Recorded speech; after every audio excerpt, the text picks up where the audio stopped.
Chapter 22.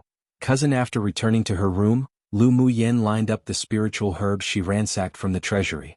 She took the flame fruits out from her interspatial ring, then placed them carefully with the spiritual herbs. She only used one flame fruit when refining the marrow cleansing pill before, so including the ones Yi Qinghan gave her, there were a total of 11 flame fruits left. With this quantity, it was more than enough to refine the marrow cleansing pills for her grandfather and the rest. Not to mention, with her current strength, she'd be able to refine at least 3 to 4 top-quality marrow cleansing pills per batch, so there wasn't a problem at all. Lu Muyen placed the spiritual herbs into the cauldron one by one. The flame fruit wasn't suitable to be stored, as the longer they were kept, their medicinal effects would slowly decrease. Since her terminal meridian's constitution was completely cured and she now had access to spiritual energy, it saved a lot of trouble when refining pills. Lu Muyen threw the spiritual herbs and flame fruits into the cauldron, carefully controlled the flame, and slowly began to refine. After several hours, the flow of medicinal aroma spread throughout her room. It wasn't until the evening of the second day did Lu Muyen extinguish the flames. With a raise of her hand, round, lustrous white pills flew out of the cauldron one by one. Looking at more than a dozen white porcelain bottles on the table, a merry smile rose on her face. This time she refined a total of 42 marrow cleansing pills, meaning each batch produced nearly twice as much as her initial batch in the blazing mountain range. Lu Muyen carefully put the porcelain bottles away with a sharp glint in her eyes. These marrow cleansing pills were worth quite a bit of wealth. With these marrow cleansing pills alone, she could find a way to exchange for some more precious spiritual herbs. Once she broke through to the core formation stage and obtained her own pill flame, then refining pills like the worldly reduction pill one was as easy as obtaining it simply by reaching out a hand. Lu Muyen clenched her small fists tightly. Core formation stage. I'll definitely reach it soon. Due to her strong desire for strength, Lu Muyen didn't continue to delay herself at home. After delivering the marrow cleansing pills to her grandfather, she explained a little, then returned to the Imperial Academy. As the most powerful academy in Yanzhou country, the spiritual force that gathered in the Imperial Academy was far more plentiful than her home. After a few days of unrestrained absorbing of the spiritual force in her courtyard in the Imperial Academy, she stabilized her cultivation base at the final layer meditation phase, and she only needed to refine the foundation establishment pill to advance to the foundation establishment stage, which was equivalent to the strength of a sword spirit. More than 20 types of spiritual herbs that were necessary for the foundation establishment pill could be found on the market, but the 3 main spiritual herbs were more difficult to find. These 3 herbs were the deep orchid that grew in icy places, so it could only be found in the glacial mountain range, and the 7-leaf ginseng and purple monkey flower, which could be found in the southern Plume Canyon but were very difficult to find. Lu Muyen put away her thoughts, then touched her hungry stomach. It seems I still need to refine some Anidia pills. After leaving her courtyard, she discovered she would receive some strange looks from time to time, or secretly be judged behind her back. She sighed, gave up the plan to go to the academy's cafeteria to eat, and walked towards Moon Billow Restaurant. Moon Billow Restaurant was located in the most prosperous street, the Vermilion Bird Street, and was the most famous restaurant in the imperial capital. Hey, isn't that Lu Muyen? Yun Jin sat in a private room of the Moon Billow Restaurant. After scanning the streets randomly, he saw Lu Muyen, who entered the restaurant. Hearing this, Qi Yixian also looked down from the window, but only saw a corner of purple clothing, without any trace of Lu Muyen. In addition to the 2 people in the private room, there were also 3 others. One was the Empress' son, the 3rd Prince Yunlan. Another was the Prime Minister's grandson, Xiao Ziong, and the other, Yun Luo, who accompanied the 3rd Prince in training, was the son of the King of Jinshi, the Emperor's younger brother. Lu Muyen? Isn't that the famous little trash oaf, the imperial capital that constantly chased after Yixian? Xiao Ziong touched his chin in thought, then looked at Yun Jin with curiosity. I heard that she changed a lot after being injured by the imperial noble consort's younger sister? Is it true? Come and read on our website, wuxialover site. Thanks, of course it's true. She either ignores Yixian completely or ridicules him. Yun Jin's expression was full of gloating, and he didn't even care about Qi Yixian, whose face already turned dark. Oh yeah, she's already a great sword master. How's that possible? Xiao Ziong exclaimed. A person with the terminal meridian's constitution can't absorb spiritual force and convert it into elemental energy. How could she have advanced to a great sword master? That I don't know. Yun Jin shrugged. He also wanted to know how Lu Muyen became a great sword master. After Yun Luo returned this time, He also heard a lot of rumors about Lu Muyen, particularly about the promised battle between her and Gu Yanran. There were already numerous major gambling houses in the imperial capital that had begun to make bets on them. Thinking of Lu Muyen and her relationship with his cousin, he looked up at the young man who sat on the main seat and asked, "Alan, Lu Muyen's your cousin, right? She really advanced to a great swordmaster?" Lu Muyen. The man in the main seat muttered the name softly, with a contemplating smile on his lips. "As far as I know, it's true." "Then how'd she do it?" Xiao Ziang asked curiously, wide-eyed. "Even am not very clear." Yunlan smiled with slight profoundness, then turned to the guard beside him and said, "There shouldn't be any seats left now at Moonbillow Restaurant. You go and invite young Miss Lu up to have a meal." He had heard from his Empress Mother a couple of days ago too that Lu Muyen already eradicated her terminal meridian's constitution. Today he sure wanted to see if his cousin that he hadn't seen in many years truly had changed as according to the rumors or not. Of course, he was also very curious as to how his cousin advanced to a great sword master. "Yes, master." Currently, all faces displayed a little interest. Recently the rumors about Lu Muyen came one after another, and they really wanted to see if she had truly changed. After hearing the shopkeeper say Moonbillow Restaurant was already full, Lu Muyen didn't force anything either and was about to leave after nodding. But then she was stopped by a young man before she could exit. "Young Miss Lu, our master invites young Miss to come upstairs to have a meal."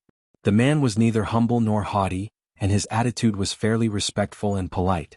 Lu Muyen asked in surprise, "Who's your master?" "Young Miss Lu will know once you go up," the man replied. Lu Muyen saw that the man's temperament was like a personal guard, and she was also curious about who invited her to a meal, so she nodded, "Lead the way." The man didn't say much and took Lu Muyen directly to the only private room on the third floor. After pushing the door and entering, Lu Muyen saw 5 men sitting within, but she only knew Yunjin and Qi Yixian. "Cousin, long time no see." Yunlan quickly scrutinized Lu Muyen, and a gentle smile appeared on his attractive face. Lu Muyen was startled for a moment. "Cousin?" There was only one person who could call her cousin, and that was Yunlan, the son of her empress aunt. She and this cousin had a very ordinary relationship before. Yunlan was older than her by 3 years, and when they were young, they would often play together. But because she kept chasing after Qi Yixian and ignored the people around her, she eventually stopped contacting this cousin. Yunlan's teacher was the Empire's advanced phase sword king expert, so he didn't need to attend the Imperial Academy, not to mention he also traveled with the teacher for a few years and only just returned to the Imperial capital. Within the few years he and Lu Muyen had never seen each other, so she didn't recognize Yunlan at first glance. Lu Muyen didn't reveal any of her emotions. With only a light smile on her lips, she walked over to sit in an empty seat beside Yunjin, saying, "Hello, cousin." One susceptible to change. The original Chinese is. My understanding is that it helps transform a person into a celestial of sorts by decreasing their worldliness and mortality so that they can more successfully become immortals. Has 2 meanings, reduce/descend/lower etc. Or surrender/subdue etc. My take is that it's the first meaning. To reduce can mean dust or shortened from, which refers to the mortal world. You get the general idea. If I think of a better translation I'll change it. Absolutely no idea why, but they censored this part and I just filled it in with my guess. The original was etc. Based on the context and the words given, it only made sense to fill it in with either or, which means days or some measurement of time. The shadow liger and the polar bear quarreled. Arthur said that he and Mingyu had the deepest bond, so he was the most suitable candidate for degeneration. Moreover, he had an injured leg and he could be in the experimental group after he deteriorated. The polar bear said that he had the best body and the least injuries. Of course he should be chosen for the first experiment. The two quarreled and fought. The black cat waved his paw and the polar bear waved his paw. The two exchanged blows as if 2 martial arts masters were fighting each other. Mingyu tried to dissuade the fighting, but was forced back by the fierce black cat and polar bear. The big wolf was also shivering. He tried to break into the battle, but was beaten and thrown out by the black cat and polar bear. Mingyu sat on the carpet holding the wolf's head. The wolf lay on Mingyu's thighs and his front paws were holding his waist. The expressions of the person and wolf gave off the feeling of panic, helplessness and pity. The black cat and the polar bear fought each other for a long time. They didn't use their abilities or their teeth. They were evenly matched and one couldn't tell the outcome. In the end, they both collapsed on the ground out of breath with lolled tongues, like 2 panting blankets. Mingyu patted the wolf's head, and the canine immediately stood upright, with an eager pair of orange eyes. Don't rush. Mingyu saw the wolf's thoughts and hurriedly stopped him. Be careful of snowy ice. The big wolf's tail immediately drooped. Right, even if the polar bear had no energy, he still had abilities. When could he defeat the polar bear and become the king? Mingyu walked over and patted the two motionless fluffies panting on the floor. I recommend letting Blackie try first. Blackie is my first partner and we trust each other the most. Don't worry, Snowy, nothing happens if the operation fails and will not cause damage to Blackie. The polar bear's dark eyes looked directly at Minji's light brown eyes for a while. After a while, the bear turned his face and closed his eyes. I see, I believe you. Thank you, Snowy. Mingyu fed the black cat to recuperate some nutrition. The wolf immediately arched into Minji's arms, his tail almost shaking off. You wanted some too. The big wolf drooled. Okay, you too. Mingyu thought, whatever, he could only take out 10 pills a day. He will take one more now and then he will take one less later. It was estimated that arithmetic problems could not be calculated based on the wolf's current IQ. How should I cooperate with you? After eating the nutrition cube, Arthur became energetic. His tail was wrapped around Minji's waist, and his expression was very smug. As he knew Mingyu would definitely choose him. Mingyu said, trust me. Arthur raised a paw and cleared his ear. That's it? Mingyu nodded. Although we have not met for a long time, I believe that the depth of a bond has nothing to do with time. We only met each other after crossing countless galaxies and times under the guidance of fate. This miracle with a probability that is infinitely close to zero is enough to prove our bond. The polar bear stretched out his claws and expressionlessly scratched his ears. Mingyu was good at everything, but his declarations from time to time made him embarrassed. He pierced the floor with his two hind paws and was about to dig out chunks from the floor. Arthur squinted and showed a tiger-like smile. Obviously, he did not think Minji's lines were too embarrassing, but they were very useful. Arthur stretched out a paw. That's right. Indeed, Mingyu and he met through countless galaxies and time. It was a miracle and the probability was infinitely close to zero. When he and Mingyu met, they were destined to fire up the blood of the Star Alliance. They were the darlings of the destined era. There had never been anyone who suited his appetite like Mingyu, even the eldest brother who took care of him and the dumb bear who accompanied him when he grew up. Mingyu also stretched out his hand and tightly grasped the cat's fluffy paws. The two looked at each other as if flames were burning in their eyes. These were the passionate flames of their bond. The polar bear walked beside the large wolf and the former reached out to cover the latter's eyes. Big wolf? Confused face? Polar bear, don't look or you will be corrupted. Ah, Blackie. I'm so excited. Mingyu let go and rushed towards the feline. Arthur squatted on the ground, spread his arms, caught Mingyu and lightly patted the youth on the back. Mingyu pressed his cheeks against Arthur's head so hard that he felt like his cheeks were going to be rubbed bald. Arthur started to push him with a paw before he let go. Quick. Let's try the degeneration technique now. If it succeeds, we can turn the big wolf into a baby wolf, and the furniture at home will not suffer every day. Mingyu clenched his fist. His eyes glowed with uncontrollable excitement. Even if there are 8 more fluffies, our home will not be torn down. The black cat remembered the crawling frame that had been chewed up. Gah! The young man worked so hard to create a climbing frame for him. It was taken apart by the silly wolf before he played with it for a few days. The polar bear remembered his battered bedroom. As soon as he didn't pay any attention, the silly wolf tore up his pillows, quilts, and sheets into strips, and the tables, cabinets, and chairs were chewed and nothing was okay. If the remaining 8 comrades who had lost their minds all have the destructive power of the wolf, as an ice-type superpower, the polar bear actually shuddered. Let's start now. Mingyu took out the Spirit Beastmaster bracelet from his system backpack. The Beastmaster's bracelet looked like an ordinary metal bracelet. When Mingyu put it on his right wrist, the bracelet seemed to melt and reformed into a transparent brace around Minji's wrist. If one didn't look carefully, they couldn't see that Mingyu was wearing something on his wrist. This thing is cool, can our technology copy it? Arthur stretched out a paw to poke Minji's transparent wristband. Mingyu grasped Arthur's paw and said, it should be possible, but my current knowledge is not enough. When I redeem the blueprints, I will know how to copy it with Star Alliance materials. That's yours. Before you know how to replicate it, don't tell others that you have this thing. Arthur said solemnly. Yeah, I know. Mingyu nodded vigorously. Rest assured, except for a partner who has signed a contract with me, no one can see the Spirit Beastmaster bracelet. It comes with optical stealth. The polar bear had almost guessed Minji's secret. Although Mingyu didn't take the initiative to confess, Mingyu didn't avoid him while chatting with the black cat. Even if there were few strings in Minjia's head, His Royal Highness would not be neglectful. His Royal Highness must have deliberately let him know about Minjia's secret. This was a secret that only belonged to them and Mingyu.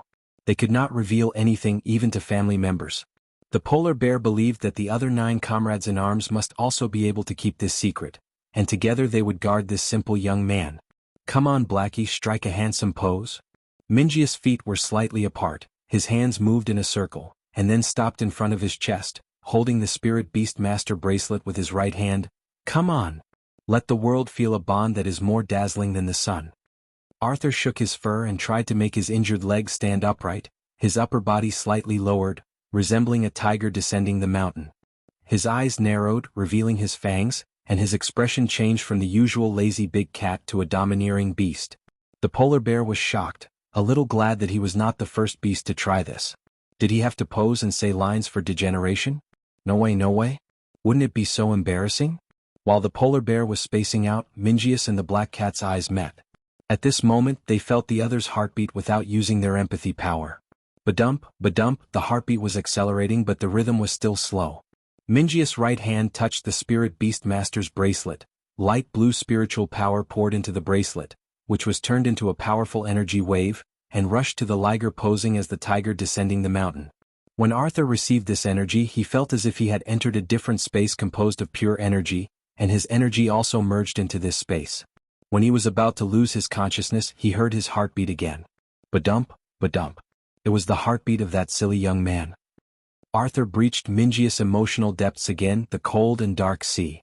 In the icy sea, there was a small ball of light, clutching a dilapidated pallet, trying to steer it towards a bright spot. This young man was still trying to save himself. Arthur smiled and sighed. Mingyu also breached the emotional depths of the black cat. Compared with the vague emotional touch before, this time Mingyu saw a scene created from Arthur's inner emotions. Here there was a vast field full of flowers. The big cat squatted among the flowers, seeming to have a nap with eyes closed. This should be a warm and beautiful scene, but among the flowers, there were numerous stone monuments. Some of these steles were engraved with names, birth and death dates. Some were more vague with only records of death in a certain battle. The flowers blooming in the bushes were actually tombstones. Surrounded by flowers, the tombstones had spread to the horizon. The black cat squatted quietly like a graveyard's guardian statue. Black's optimistic heart, in truth, had always been entrenched in sadness. The heartbeats continued. Mingyu and the black cat were looking at each other across different spiritual spaces. Stupid, you are thinking about it again. You are so sentimental, you need me to sing a song for you, how difficult is it for me to do it? The black cat disliked Minji's face. Mingyu laughed. Even if there was deep sadness in his heart, Blackie was still a sun that would illuminate others. The torrent of energy dissipated. With a pop, the black cat fizzled out like a holographic projection, which frightened the polar bear who was dazzled by the light. Your Royal Highness? The polar bear pounced on all fours. Meow. A little black feline with a strange collar stood where the big cat originally stood, licking his paws and letting out a kitten cry. The polar bear slammed the brakes and almost knocked the little cat into the air. Arthur glanced at the polar bear with disgust and kicked with his hind legs. Meow.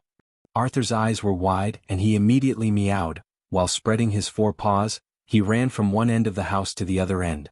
Arthur was so fast that there were only afterimages. Wow. His legs are healed. He can have fun. The cat was so happy. He began to jump up and down from one cabinet to another, even on top of the polar bear. Meow. Arthur stood on top of the polar bear, roaring like a vicious feline. Polar bear?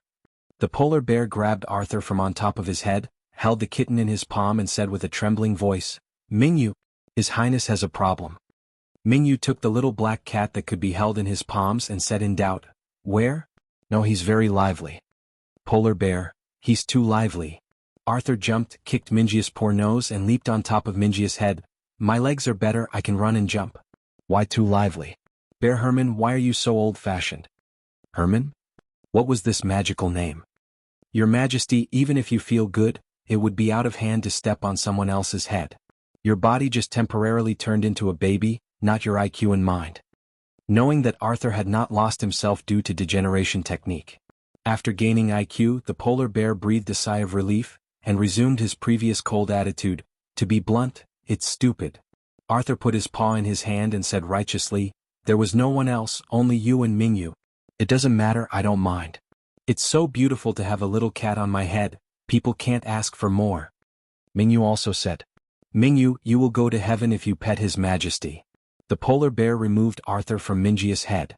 After His Highness gets smaller, how can he restore his original body shape? Mingyu said, Blackie is not too weak. So as long as he concentrates on mobilizing the energy in his body, he can transform on his own. It's just the leg injury that has to be healed step by step. If it's gray, I can use the Spirit Beast Master bracelet to help him change when he needs to transform in an emergency. The steps are the same as degeneration. But my power is limited. I can only help the Spirit Beast degenerate and evolve. If you want to enhance the Spirit Beast's moves, you need to borrow high-purity energy crystals. Mingyu asked the polar bear to temporarily lend him the ice gem. Blackie, you also have ice attributes too. Would you like to try to use abilities at this size? Arthur jumped out of the polar bear's arms, proudly shaking his fur and his tail cocked. Try it out. Let's turn the stupid wolf into an ice sculpture. The big wolf understood and jumped behind the polar bear to hide. Although he didn't know why the black cat could actually become smaller, the smaller cat made him feel extremely dangerous. In short, he couldn't win. Don't bully Gray. Mingyu squatted partway in front of Arthur and put the ice gem on his Beastmaster's bracelet. Feel this power. Snowy, go to the kitchen and get a clean bowl. Blackie, first try to condense a piece of ice and we will eat shaved ice later. Shaved ice? You asked me to use abilities just to eat shaved ice? Arthur slapped Mingyu's calf with his tail but didn't stop him. I want to eat braised pork flavored shaved ice. Mingyu thought seriously and said, Okay, I will cook a bowl of braised pork for you now. Should it be braised pork with ice or ice with braised pork? Or braised pork turned into meat sauce and poured on ice? Arthur, Mingyu, you really don't have a humorous cell in your body. Mingyu was confused. Okay, let's eat fruit-flavored shaved ice and pour meat sauce on the remaining shaved ice. The polar bear brought a small bowl over. Your Majesty, do what you say. No, I can't do it. Arthur said in shame. Okay, hurry up and experiment. With this ice gem, can I really use abilities? Although my legs are better now, the energy in my body has not accumulated to the extent that I can use my abilities. It was still very easy to change the subject with today's Mingyu. He immediately put aside the idea of pork shaved ice. No problem, leave it to me. Mingyu held the jewel in his right hand, touched his bracelet, and released energy waves similar to the degeneration technique rushed towards Arthur. His tail swayed and a diamond-shaped ice block condensed on the tip of his tail. Oh, that works. Arthur flicked his tail and the ice cubes flew into the basin. It's easier than using the ice-type ability by myself. By using an external force to induce the spirit beast's energy, it is naturally a little easier than using their own abilities. However, this requires a high-level spiritual beast master, and energy crystals are necessary. Mingyu explained, this is actually very useful during childhood. Childhood teaching tools can help control abilities. Even if not under their own power, they gradually feel the flow of energy and can more easily master their abilities. Spirit Beast Infant Education? The polar bear nodded his head. Very useful. Come and read on our website wuxialover site. Thanks, it is more than Spirit Beast Infant Education. With this, adult spirit beasts can finally repeatedly train their abilities. Arthur said.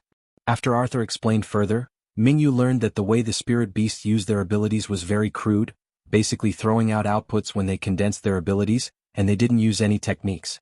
Because the energy in their bodies was limited, their recovery was slow. So energy could not be spent on training. Especially for special spirit beasts, once the power was used, the energy in the body would be reduced by a little, and it was barely replenished from food. When fighting, they had to plan carefully, not to mention the extravagance of training. I have a little bit of all elements in my body. Although it is random and not refined, any kind of food can replenish a little energy, so my state is better than other special spirit beasts. Arthur revealed his shortcomings. Some big cats called themselves shadow ligers, but they were actually small and weak cats. Too many types of energy were needed to show any capability, and even the strength of supernatural power was very pitiful. However, Arthur played tricks with his very poor power moves, and firmly secured the throne as the youngest generation's top power. Seeing Arthur chin curled up in triumph, Mingyu nodded. Blackie is a master of coordination. Master of coordination? Arthur tilted his head. Mingyu immediately hugged the little black cat and kissed him and was slapped by the cat.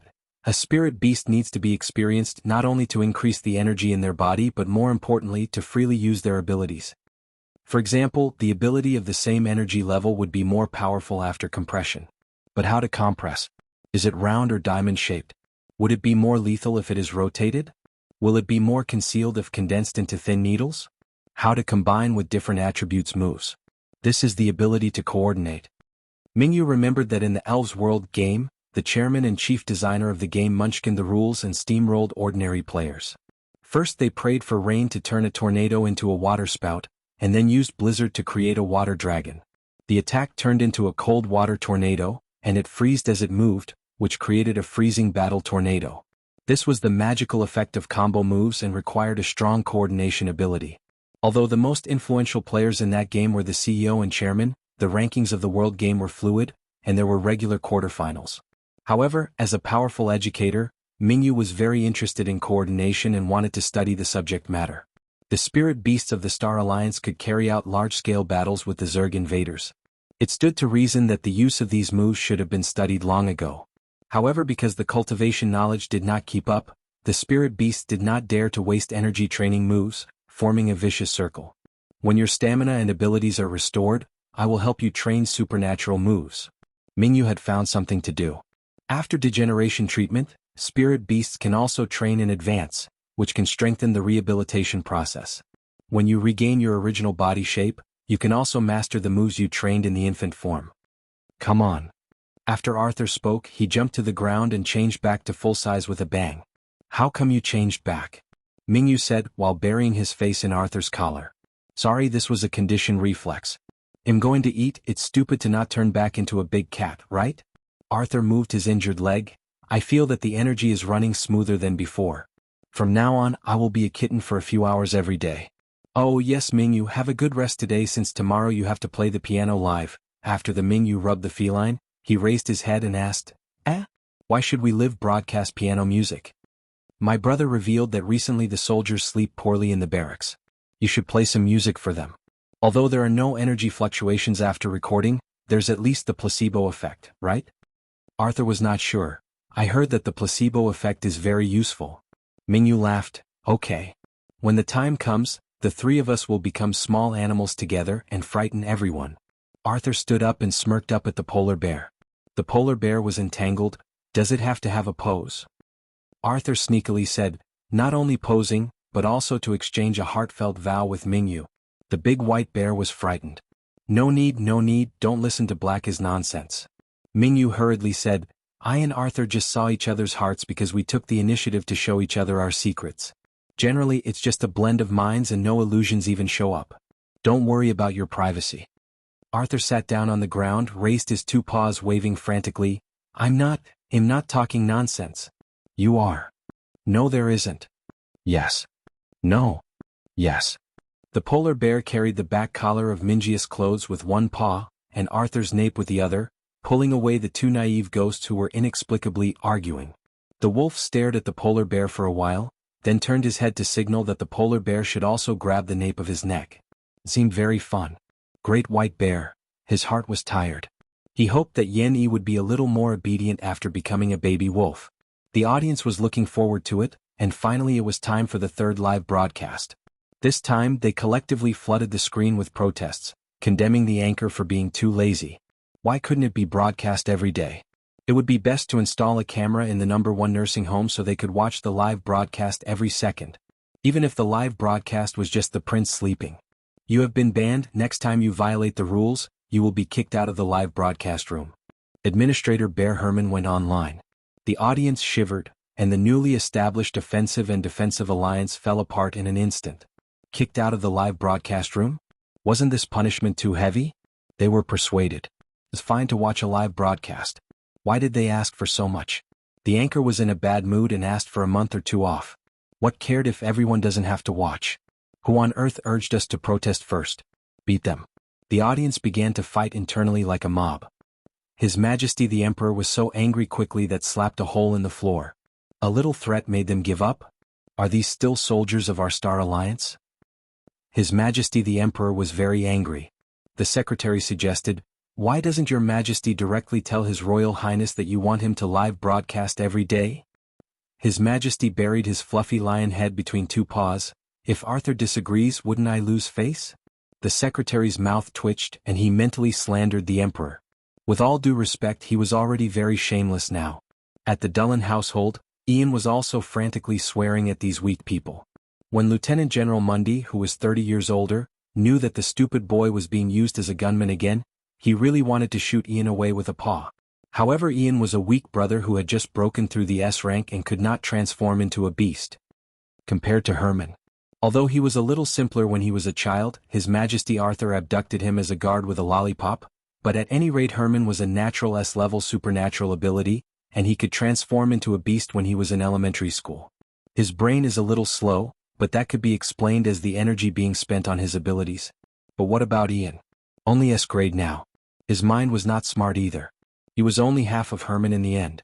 How many times had he been bullied? Lieutenant Mundy was very tired. He was talking about the live broadcast and quickly turned to Herman. He needed to watch the polar bear to cleanse his eyes so as not to be pissed off by Ian.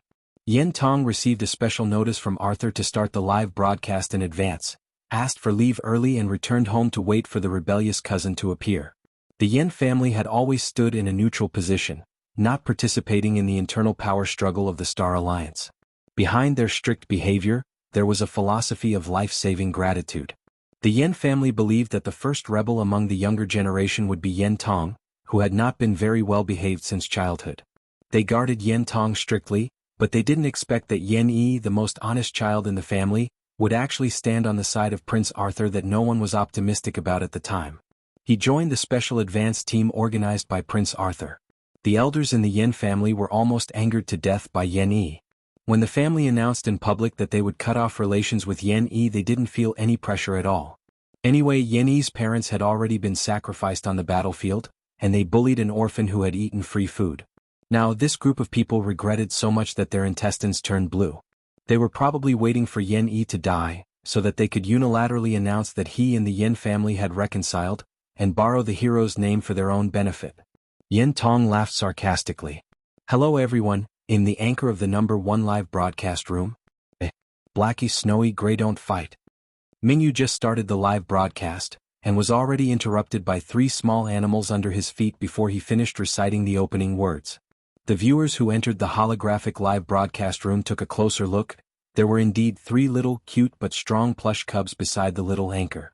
Little black tiger? Little white bear? Little gray wolf? My goodness, is the anchor so amazing? He gave birth to 3 children so soon? Hey, not to mention whether the anchor can even give birth. Even if he could, he can't have 3 children in just half a month. I don't care about that. I unilaterally announced that the anchor and His Royal Highness Arthur gave birth to a kitten. I'm dead. You wait to be banned. You are not banned. Really? Okay, no response. These 3 children are really born by the anchor. Mingyu couldn't see the barrage, otherwise he would have blushed and loudly explained that he didn't give birth to anyone. He was now chasing behind the 3 little plushies of different colors that had started squabbling, trying to separate them. The cause of the incident was like this. Mingyu successfully helped the polar bear and wolf degenerate to their juvenile stage. That was it for the polar bear, but he felt that his Bodis abilities were stronger, his head was very clear, and there is no difference compared to normal. But at the same time, maybe because of the hormonal influence of the body, his behavior had regressed back to when he was a child. In short, arbitrarily doing things. Therefore, when the little wolf rushed to bite his ears, instead of using any ice abilities, he waved his paws and slapped the little gray wolf. The little gray wolf had become younger and his body had become stronger, but he had also become particularly aggressive in response. Did this little bear dare to slap him? Watch this wolf bite back. The 2 of them squabbled from kindergarten to elementary school, and their relationship only gradually improved after entering junior high school. Arthur squatted on Minji's shoulder and explained, "It seems that your degeneration technique is not without side effects. Their minds have obviously become younger." "But Blackie, your mind is fine, huh?"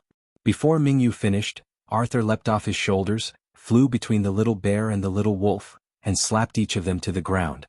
Then he ran away with his tail held high. Hurry up and start the live broadcast. Don't you think this scene is particularly fun? Arthur grinned while leading a little bear and a wolf all over the house. Although Mingyu thought that Snowy might think this is black history, he had always listened to the Shadow Liger's words. When the black cat said to start the live broadcast, he immediately opened it.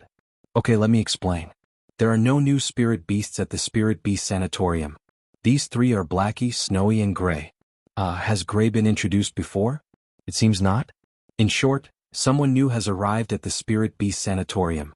With new materials, I had new gains and I can temporarily help them degenerate to their infancy. Degeneration is equivalent to energy compression, and their rehabilitation efficiency in this form will be increased. But degradation seems to make their character also return to a childlike state? Mingyu looked slightly annoyed. Snowy and Gray started fighting right after degenerating. Were they really like this when they were young?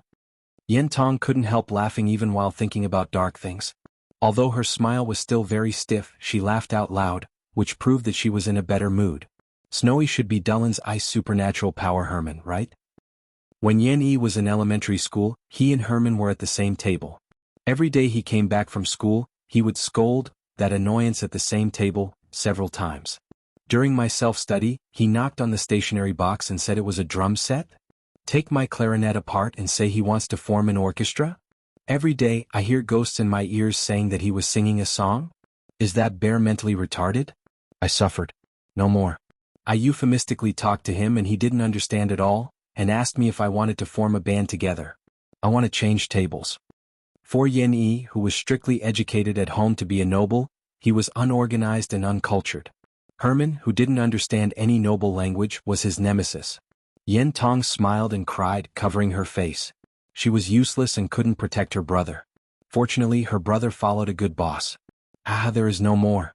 The spirit fruit dessert is gone. The three fluffy dumplings instantly stiffened, and Arthur immediately rushed to Minjia's feet, climbed up his trouser legs and squatted on Minjia's shoulders.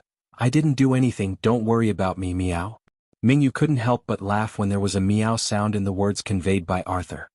He lightly flicked Arthur's forehead. You are the worst. Arthur laughed triumphantly. Obviously Mingyu was complimenting him. Mingyu picked up the little white bear and little gray wolf and soothed them one by one. No fights are allowed, everyone should get along. Yeah. Wow. The little white bear and little gray wolf sounds warmed Minjia's heart. Any used-up nutrition cubes at this time would not be counted. Mingyu put the three fluffies on the piano stand and finally started live broadcasting. Blackie told me play the piano today. I don't play the piano well though. I hope you don't dislike it. Mingyu prepared the seventh song in Robert Schumann's suite. Fantasy could be used to express remembrance and yearning for love, family affection and friendship, as well as the longing for a better life.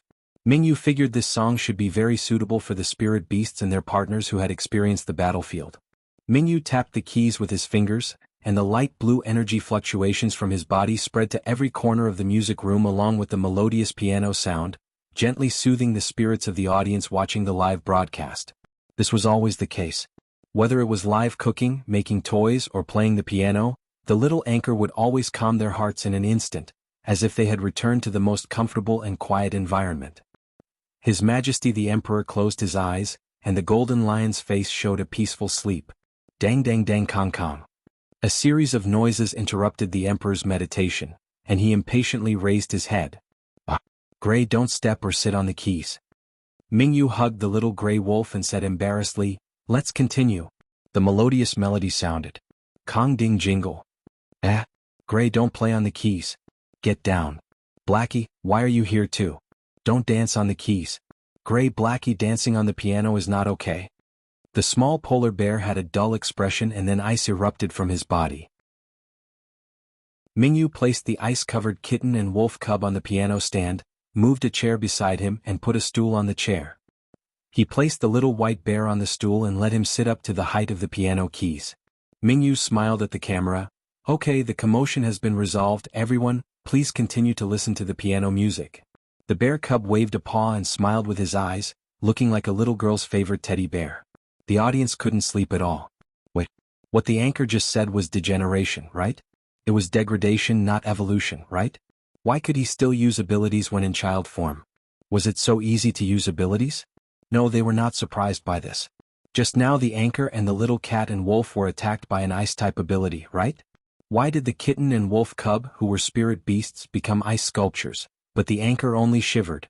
How could Colonel Herman's superb ability only affect the cat and wolf in the arms of the anchor, but didn't hurt the anchor? Was it so awesome? How was this possible? That was obviously an indiscriminate ranged attack. They were not blind. The melody of the piano music played by Mingyu was very gentle, like a little butterfly dancing in the warm spring sun. Everywhere one looked, the garden was full of spring imagery. But the hearts of the audience were refreshed. They looked at the two animal ice sculptures on the piano stand, then looked at Mingyu's gentle face and the well-behaved little polar bear. Shaking was amazing. No wonder the little anchor could take care of His Royal Highness and the 10 heroes alone. Could his defensive power be comparable to this group of S-level abilities? The song ended. Mingyu asked the little polar bear who could see the barrage, what was the audience's opinion. The little bear's tender voice sounded in Mingyu's mind. The audience said cold. Cold. Mingyu didn't quite understand. The polar bear cub understood, but he didn't want to say anything. Little Mingyu was so gentle and lovely, where was he scary? Were these people blind and needed glasses? They probably want to listen to some more passionate music. Dubai said. Mingyu nodded, thinking about what to play next, while looking at the two ice sculptures on the piano stand. Should they be released? The polar bear cub said, they won't be hurt. Mingyu whispered, but I'm afraid they will catch a cold. Little bear refuted, it's fine to drink medicine if they get a cold. In short, he was so angry now. Resolutely refused to let them out. Seeing that the polar bear was really angry, Mingyu did not continue to persuade him. Although he felt sorry for Dahe and Dahue, these two actually jumped and danced on Dabe's treasured piano, which should indeed be scolded. Even if they broke their own things, Mingyu wouldn't be angry. But knowing that the piano was a very important thing that Dabai loved, these two still refused to listen. Therefore getting frozen for a while could be considered a sort of timeout. When the two of them came out of the ice sculpture, Mingyu fed them a bowl of ginger soup to warm their bodies. It needs some more passion. Then Song of Sorrow is good. Mingyu didn't know much about Star Alliance music. Although he had a piano, the Tan family did not specifically hire a music teacher for him, or even allow him to connect to the Star Network. So after he got the piano, he just played the songs he knew in his previous life over and over again. But music was a transformational language without borders. Mingyu believed that people from the Star Alliance would understand the feelings in Sonata Pathétique. In particular the third movement of the piano sonata. The composer of Sonata Pathétique is Beethoven, a talented musician. Mingyu introduced the origin of this piano piece that was world famous in his time. Beethoven was less than 30 years old when he composed this piece, and both his age and his career were at his peak. However, when he wrote Sonata Pathétique, it was not the feelings of a young man who forcing himself forward. At that time his ears were gradually going deaf. For a musician who had just entered the peak of his career, his ears going deaf would shatter his world. But this song gave people the feeling that it was more about praising heroes and courage. The name was Sonata Pathétique, but there was no sadness and decadence. Fight, fight. Every note was fighting. Every beat was pounding. It was like a person who was about to be pulled into hell. Even if half of his body had been burned, he still had to raise his arms and fight against the sky. Even though his hearing continued to decline, even after his hearing was completely lost, Beethoven did not give up on music until his death. He put a stick on the piano resonance box and continued his music career by relying on his intuition and vibrations of sound. Sonata Pathétique was the beginning of his suffering, the beginning of his struggle, and the beginning of his glory. When he was completely deaf, his music career reached its peak accompanied by suffering and resistance. The Ninth Symphony, Beethoven's work after his complete deafness, was his greatest masterpiece. Eternal. Immortal. And now, Mingyu was playing the beginning of the composer's harsh journey towards the peak. It was sad. It was tragic. But not a tragic song. It was the beginning of a hero's song. With a brief introduction over, Mingyu finally found the feel and began to play. He played this song many times in school. He was soft but didn't want to be cowardly. He was humble but yearning for heroics. No matter if he was immersed in a fantasy, as long as he could climb out of disappointment and despair, as long as he could return to the sun, all means of self-help were not shameless. Didn't the hero imagine that he would become a hero when he grew up? Did those thoughts called secondary disease really disappear with age? The chairman of the game company who gave him a special account in the game world encouraged him not to give up his life and told him that men and women could be boys and girls until they die. This song was dedicated to all the real heroes and their families in the live broadcast room, as well as to those with 8th grade syndrome, who were dreaming of becoming a hero like himself. Even if objective conditions did not allow it, as long as they had the idea of saving the world in their heart, they would definitely be able to work towards that goal in their actions. From studying and working hard, to being kind and being helpful to others, all actions that could make themselves better, weren't they actions that made the world a better place? As long as efforts are made, dreams are not shameful daydreams. An unreachable goal was still a goal. Mingyu felt many emotions every time he played Sonata Pathétique. His feelings were amplified by his surging emotional waves and conveyed to every listener's heart. His Majesty the Golden Lion King was dozing off when suddenly, it was as if his brother shouted into his ear, "Sleep, are you paralyzed?" He was so startled that his soft golden fur stood on end. The piano score titled Sonata Pathétique did contain deep sadness and despair, but pressed under his feet. Even if he was in purgatory, his heart would never give in. His Majesty closed his eyes again. Scenes of past despair appeared before his eyes, and this sadness reached its peak when he saw his younger brother who could not restore his human form. But as described in the song, even if he was desperate, he couldn't stop the struggle, because stopping meant that he would be completely plunged into the quagmire of despair, and there was no hope of survival. Regardless of his dignity or his love for his family and hometown, His Majesty will not lower his noble head. Before leaving, his brother, who had never listened to his words, made a funny and exaggerated expression and told him, "Brother, even if I die, don't lower your head. The crown will fall and the enemy will laugh." In the military camp, many soldiers who wanted to watch the live broadcast to have a good night's sleep, all accidentally fluffed their hair, and the special camp was full of super fluffy dumplings. Even the S-rank supernatural beings who had just transformed into beasts had experienced wars. In those wars, spirit beasts were not the only ones fighting. Among those who died, not only were there S-rank abilities, but there were also many ordinary soldiers. There were many forms of sacrifice, like when an ordinary fleet was surrounded by Zerg. The soldiers used mechas and rushed towards the Zerg frigate, tearing themselves apart while damaging the opponent's frigate, allowing the commander to drive the flagship towards the other side. In the ambush, the flagship used the same sacrifice and fearlessness to achieve the victory of trading less for more. Among those who had experienced war, who had not encountered difficulties and despair, whose soul was scarred with marks that could not be erased forever. But the Star Alliance could fight back despite the desperate situation and obtain unexpectedly brilliant results. After the war, should they let themselves, their comrades in arms, their families, and their hometown fall into despair because of the evil intentions of demonic ambitions of a few people? Except for Prince Arthur's privately owned spiritual beast sanatorium, which took in random number name, other spiritual beast sanatoriums all had auspicious names. Many of these nursing homes housed spirit beasts that had been seriously injured and could not restore their human form. Although their condition was not as serious as the 10 heroes and there was hope of a cure, many of them were destined to have lifelong disabilities. Some may even retire from the ranks of superpowers and become ordinary people. They had been desperate and painful, but no one had thought about seeking death. No, they didn't think about it, they were just waiting for news from Prince Arthur. Victory was finally won. How could the person they hate the most seek the fruits of victory? Whether Prince Arthur was dead or alive, they would live until the day when the truth of the war was announced, for when the people who stabbed them in the back during the war would be held accounted for. They were all heroes and they were living evidence. As long as they were alive, history could not be arbitrarily changed.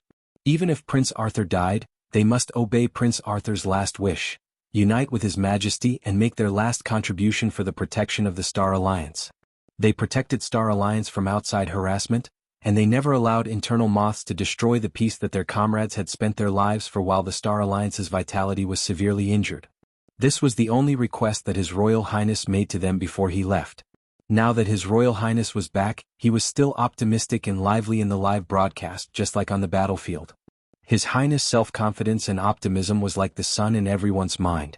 As long as Prince Arthur was there, they believed that victory would belong to them. Come and read on our website wuxialover site. Thanks, they could cheer up a little more, they would live a little longer, and wait until His Royal Highness Arthur fully recovered. When His Royal Highness stood before the public again, they could rest in peace. The badly injured spirit beasts thought so. But when they heard Sonata Pathétique, the spirit beasts who were lame, blind, or even missing half of their body hesitated.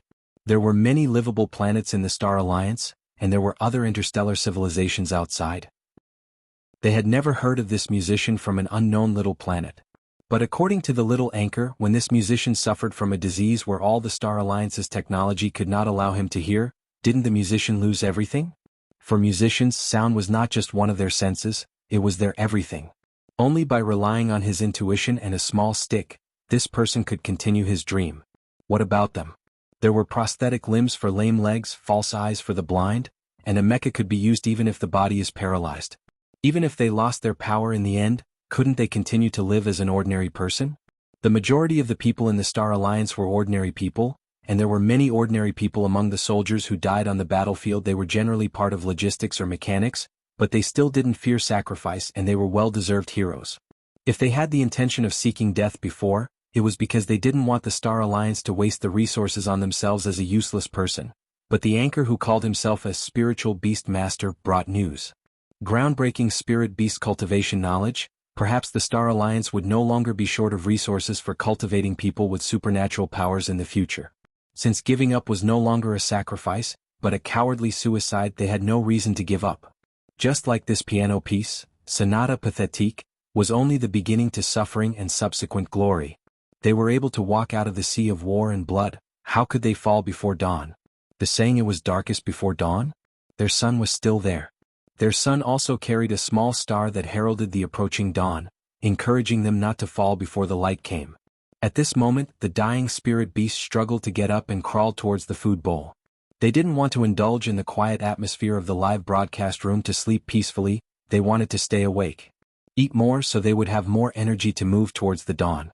When the staff of the spirit beast nursing homes saw the surveillance monitoring data, and when they saw the anorexic spirit beasts enduring nausea and eating, they couldn't help hugging the people around them and shouting with excitement. As long as they could eat, the spirit beasts had the desire to live. They saw hope. His Royal Highness live broadcast room is too powerful. That little anchor is really too powerful. The dean of a spirit beast sanatorium took off his reading glasses and murmured with tears.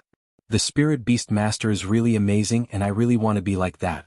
A young man said with emotion. Another added, definitely. Even without the special abilities of a spirit beast master, as long as we learn, we will definitely be able to deploy the spirit beast food and medicine in the live broadcast room. The old dean nodded. We learned knowledge from the live broadcast. After improving the existing treatment methods in the sanatorium, good results have been achieved. Before they isolated the spirit beasts and raised them like wild beasts. Now they were trying to carefully communicate with the spirit beasts under the premise of taking safety precautions. They found that although most of the spirit beasts had no previous memories, they were very friendly to humans who had good intentions towards them and got along well with them. The spirit beasts were even more sensitive to human emotions than when they were still human. They could always pick out the one who was the kindest and who had the deepest affection for them and was sticky. For example, the old dean was deeply loved by all spirit beasts. The old dean was already reporting to the above, applying to change the way family members visited, so that family members could also join in the treatment process. Although there were garbage family members, for most people, family was still one of the pillars of the soul. Why doesn't His Majesty let the anchor give us lessons directly? Someone did not understand. We can't directly ask questions to the anchor, and many things cannot be answered. This is the protection of His Majesty and the Prince for the young anchor. Before His Highness' body has recovered enough to appear in public, it's better not to be disturbed by other people. The old dean said, and the anchor is young and has little qualifications. If he enters academia in the usual way, he will be going in blind. There are industry rules, he will definitely suffer a lot of grievances, the results have to be recognized by the public and there will be many detours. But a live broadcast is different. The audience thinks that the anchor speaks well, and they try according to what the anchor said. This is not the same as academics. It doesn't matter if he's in the public eye, the academic community can't control it. The old dean laughed. This live broadcast platform can be watched by all senior leaders in the Star Alliance, S-level abilities of the Star Alliance, their families and related personnel of spiritual beast cultivation. It is a semi-public live platform. Semi-public meant a lot of viewers were online from all walks of life who would be able to manage them all. This was not a publicly broadcast platform for ordinary people, so dissenters could not wantonly smear and slander. I guess His Majesty's next move is to wait for the other spirit beast sanatoriums to imitate the anchor's practices and achieve good results, and then let the anchors appear in public with conclusive research examples, go beyond the academic world. Become the new spokesperson of the spirit beast cultivation world. Fundamentally destroy the group of ignorant scholars in the spirit beast cultivation world. After Mingyu finished playing the piano, he suddenly felt dizzy. Arthur warmed Minjia's forehead with his fluffy belly, and relieved discomfort like a heat pack. My nutrition cubes can be given to you. Mingyu laughed. Thank you Dahe, I don't think it will be useful. I have no problems but am just a little sleepy, just sleep some more. Then go to bed, Arthur urged. After Mingyu fell asleep, the polar bear replaced the cat with a normal heat pack, picked up the little wolf who wanted to drill into Minjia's bed and left the bedroom. Today Minjia's energy waves when playing the piano were too amazing. 3 fluffy animals sat in a meeting with the polar bear as the host. Arthur nodded, 1,000 times stronger compared to when our team attacked the Zerg nest, and the Zerg queen released a war aura. Arthur opened his mouth and spit out a series of game terms, and the polar bear, who was used to his way of speaking, nodded. If more spirit beasts can be cultivated, the combat effectiveness of the army will be greatly improved. We must protect Mingyu. Does the war aura have anything to do with our protection of him? Arthur licked his paws and washed his face. Dabai, you are really utilitarian. The polar bear wanted to slap the black cat to death. Did he mean this?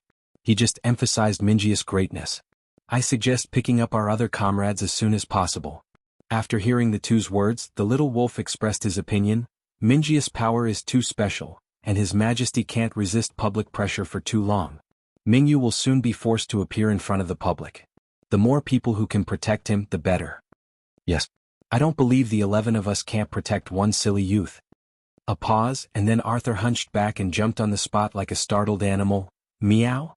Stupid wolf, did you wake up? Chapter 25. Auction. After making a cup of tea for each of them, the several beautiful female attendants bowed respectfully, then exited one after the other. Lu Muyen picked up the white porcelain celadon teacup and lifted its lid. A refreshing fragrance wafted out. There was a trace of spiritual force in the tea. It wasn't the lowest grade tea either. Ming Alliance of Merchants sure was generous. She took a sip and the scent of tea lingered in her mouth. It had been so long since she drank any spiritual tea. This tea was very much inferior to the spiritual tea Lu Muyen had tasted before, but she didn't dislike it at all. She was famous as a tea lover back in the immortal cultivation world. This spiritual tea is pretty good. When the auction's over, I better ask to buy some from shopkeeper Lu. My grandpa loves this. Xiao Ziong exclaimed after taking a few more sips of spiritual tea. Lu Muyen smiled lightly and asked, "This spiritual tea is also sold by the Ming Alliance of Merchants?" The spiritual tea isn't sold publicly. But if you have some connections, then you could still obtain some. Yunlan's slender fingertips rubbed the celadon cup, then raised his eyes. If Muyen wants, then I can get some for you. Then thank you, cousin. Lu Muyen thanked him without restraint. She really liked this spiritual tea, so she'll remember this personal favor. We're a family, there's no need for formalities. Yunlan smiled and shook his head. His Empress mother really loved Lu Muyen, even if she used to be known as the trash of the Imperial capital and had an overbearing and dislikable personality. His Empress mother never lessened her doting on Lu Muyen. Lu Muyen also remembered how her Empress aunt truly did love her a lot. Not to mention, even though Yunlan wasn't close to her, he never bullied her and instead protected her even when he didn't want to. Such relatives were rare and precious, so she should become more familiar with him in the future. As the auction hadn't started yet, they chatted idly, but soon they heard a knock on the door. Yunlan gave the guard behind him a look, and the person walked over to open the private room door. There, a beautiful woman with a gentle temperament in a rose-red palace dress entered, bringing a few others. Amongst them were Gu Yanran and Zheng Rou. When the two saw Lu Muyen, they were surprised. Zheng Rou's dislike was written all over her face, while Gu Yanran concealed her resentment.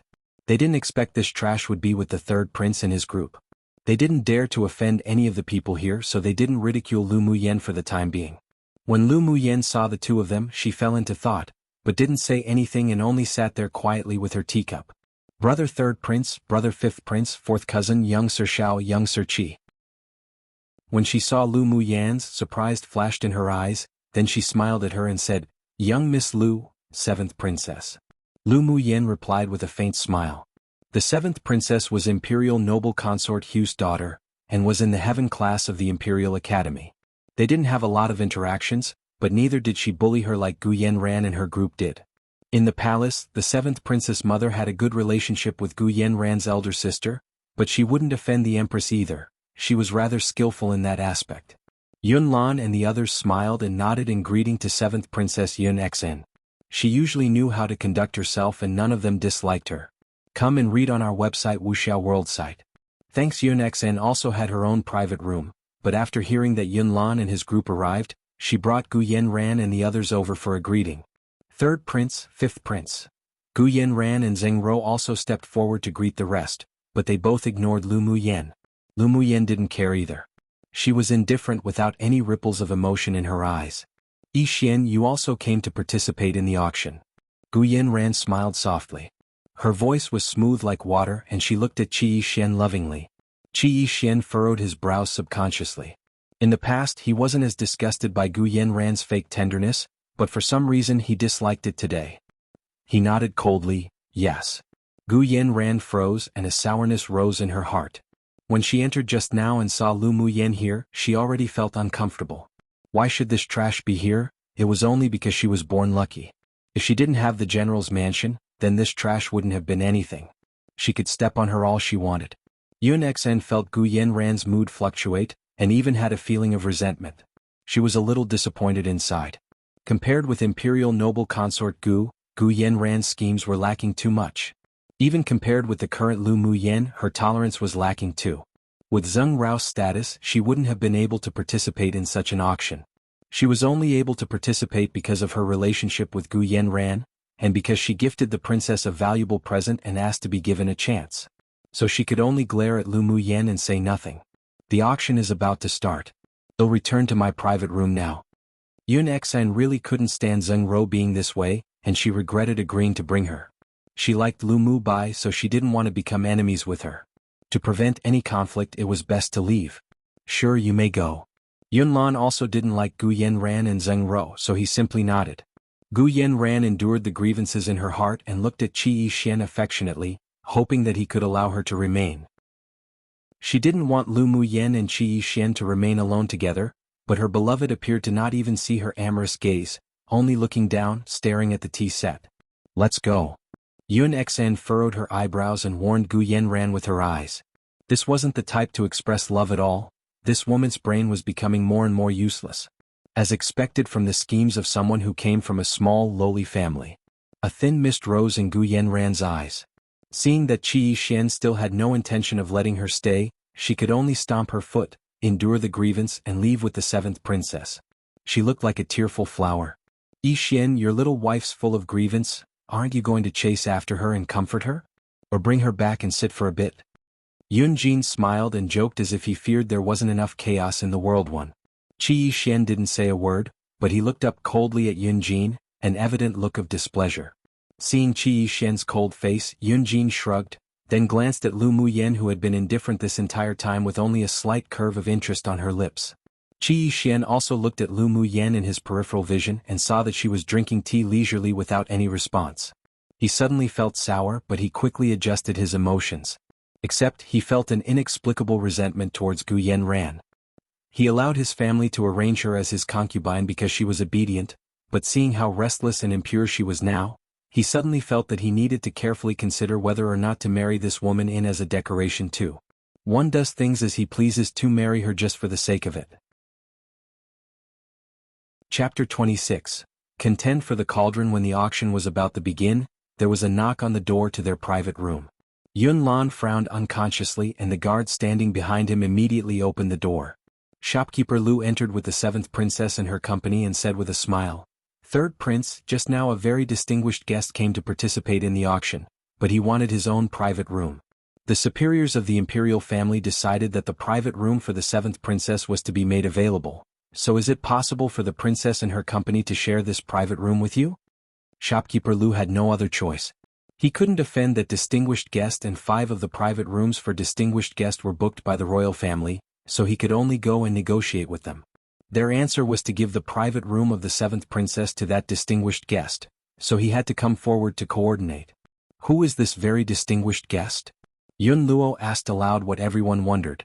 Shopkeeper Lu thought for a while and said, "A sword monarch expert. As for the rest, please forgive this one for being unable to answer." Solemnity filled the room and they didn't ask any more. After they agreed, shopkeeper Lu asked the attendants to add a few more chairs. As the private room was designed to be relatively large, adding a few more seats for the seventh princess and her company didn't make it feel any more crowded. Sorry to bother brother third prince. Xianxia managed to smile. She felt very uncomfortable about the situation, but that person wasn't someone she could offend, so she could only bear it. Yunlan smiled softly and shook his head saying, no matter. Adding a few more people was nothing. Yunxia took Gu Yanran, Zheng Ro and 2 other women to sit down, then the auction officially started. On the auction stage, an elegant middle-aged man entered with a gentle smile. Today is the triennial auction. I am An Jun, today's auctioneer. Everyone knows the credibility of our alliance, and I believe that the auction this time won't disappoint everyone either. An Jun paused, then continued, today the auction also deliberately added 3 finale items, all of which are rare and of the finest quality. So everyone must seize the opportunity. Seeing that most of the people below displayed looks of anticipation and excitement, he said with a smile, I presume everyone can't wait any longer, so I won't say any more. Let the auction officially begin now. Let's auction the first item. An Jun clapped his hands, and a young woman walked out holding a tray with a jade slip on it. This is a mortal class top-grade manual suitable for wind attribute sword masters. Cultivating this technique can not only enhance the power of wind-based sword skills, but also build a defensive wall that could attack and defend, which is very rare. The auctioneer smiled, and after the introduction he began to guide the people below to bid. It starts at 100,000 black gold coins. The manuals on this land were divided into mortal class, earth class, sky class, saint class and deity class. Each class was divided into 3 grades, top grade, middle grade and low grade. The mortal class top grade manuals were vied for eagerly by Sword King stage sword masters and below. Good manuals couldn't always be bought with money, and sometimes it was even impossible to find them, so being able to auction manuals was also a demonstration of the Ming Alliance of Merchants' vast resources. Lu Muyen wasn't interested in this manual, however. Even if a sky-rank manual was presented to her, she wouldn't necessarily be interested. In her previous life, when she trained in her sect and explored numerous secret realms, she obtained many copies of manuals that would make numerous cultivators crazy. Now, those manuals still existed in her sea of consciousness, and was also a valuable asset. She was still going to practice the manuals from her precious life as they weren't only the most suitable for her, but it also prevented her from taking a lot of detours. Come and read on our website wuxialover site. Thanks. Lu Muyen was calm, but Gu Yanran couldn't remain calm. She was a sword master with the wind attribute and the best manual in the Gu clan was mortal class middle grade. A fire of desire burned in her eyes and she clenched her fists. She must obtain this manual. 500,000. When the price for the manual reached 350,000, Gu Yanran directly raised the price. Gu Yanran's clan was the richest clan in the empire, so she had strong financial strength. Even the Lu clan couldn't compare, but the Lu clan's true worth was something that the Gu clan couldn't compare to.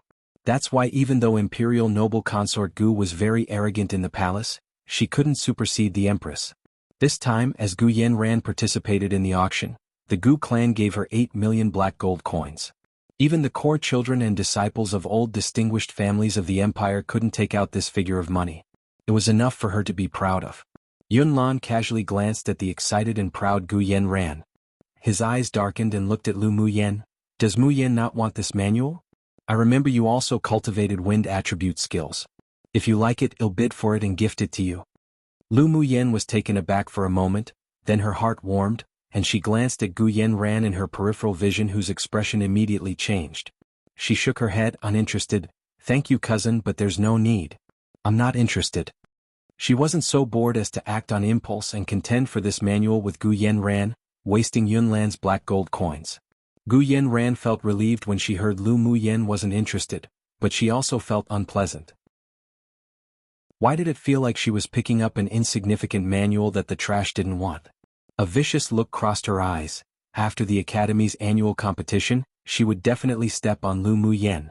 In the end, the wind attribute skill was bought by Gu Yanran with the price of 3 million black gold coins. After that, 6 or 7 more items were auctioned one after another, but Lu Muyen wasn't interested in any of them, and not a single person bid for them in the private room.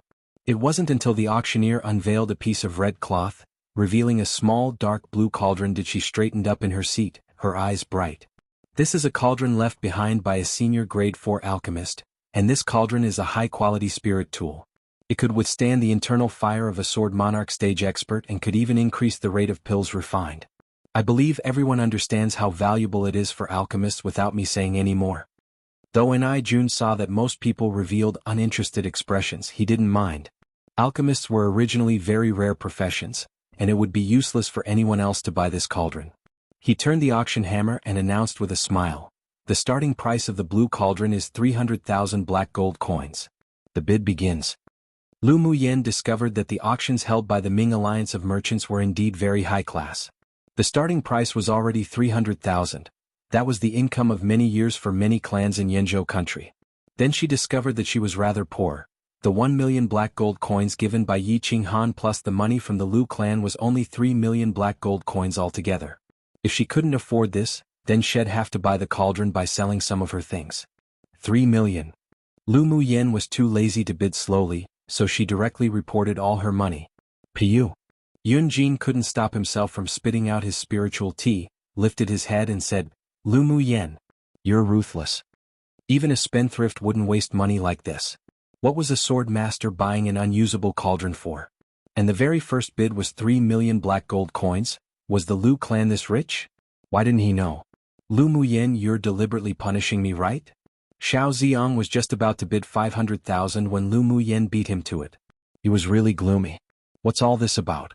Lu Muyen rolled her eyes at Xiao Ziyang. "What am I doing punishing you? I've got no bones to pick with you at all. I really just want to get this cauldron." "Then I'm sorry, this cauldron is also very useful to me." Xiao Ziyang shrugged, then bid 3,500,000. Lu Muyen knew it would be like this. This blue cauldron was very tempting to alchemists. But she didn't have a cauldron that was convenient for her to use right now, and this cauldron just met her requirements, so she could only bleed heavily. 1. Chapter 27. The Soul of a Vicious Beast. After Xiao Ziyang announced his bid, everyone in the private room casted their gaze to Lu Muyen. Seeing Lu Muyen's determined, thoughtful gaze, Yunlan lowered his gaze, then looked up and asked, "Muyen likes this cauldron?" "Yep." Lu Muyen nodded and hid the emotions in her eyes. "Then I'll buy it and gift it to you." He never seemed to have gifted Lu Muyen anything, and since it was rare that she wanted something other than Qi Yixian, he decided to buy it for her. Lu Muyen's eyes revealed slight surprise. She didn't think her cousin would be this generous, but seeing sincerity, she made a decision in her heart. "Sure. Then I won't be polite." 3,600,000. Yunlan nodded with a smile and joined the bid. 4 million. Someone in the next room called. Xiao Ziyang glared at Yunlan. "Trust you to discard your humanity for the opposite sex one. I remember that your master gifted you a cauldron that's higher in grade than this one." Yunlan raised his eyebrows. "Don't think I don't know your hobby of collecting cauldrons. This cauldron is more important to Muyen, so naturally I'll choose her first." "How do you know this cauldron is more important to her?" Xiao Ziyang rolled his eyes. "She only just managed to eradicate her terminal meridian's constitution. Don't tell me she became an alchemist in such a short amount of time." "I believe in my cousin." Yunlan played with the teacup in his hand and continued to bid, 4,500,000. Xiao Ziyang held his forehead. He didn't have a strong desire for this cauldron and did indeed only want to buy it for his collection. After all, this was a cauldron once used by that particular high-level alchemist. But seeing that Yunlan definitely wouldn't stop until he bought the cauldron, he also gave up. "Lu Muyen." Xiao Ziyang tapped Lu Muyen's arm with a look of a child's curiosity. "As long as you tell me how you eradicated your terminal meridian's constitution, then I won't bid against you. How about that?" Lu Muyen looked at him in amusement. "It's not like I'm paying for it, do whatever you want." She already caught Xiao Ziyang's expression that revealed he wanted to give up the bidding, but now he wanted to elicit an answer from her? He was too young. "You?" Xiao Ziyang choked, then pouted in annoyance, but he still stopped bidding. 5 million. The person in the next room called out another figure. 5,500,000. Yunlan continued to increase the price, his expression unchanged. 6 million. The other party continued. Yun Luo knew that Yunlan still wanted to buy other things today, and he probably only brought around 20 million black gold coins. If he used a third of it or even more for this cauldron, it was possible he would miss the other things he wanted. He couldn't help but remind him, "This price already exceeded the value of the cauldron, I think that's enough."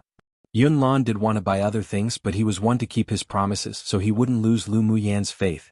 If he missed the item he wanted, then it only meant they weren't fated.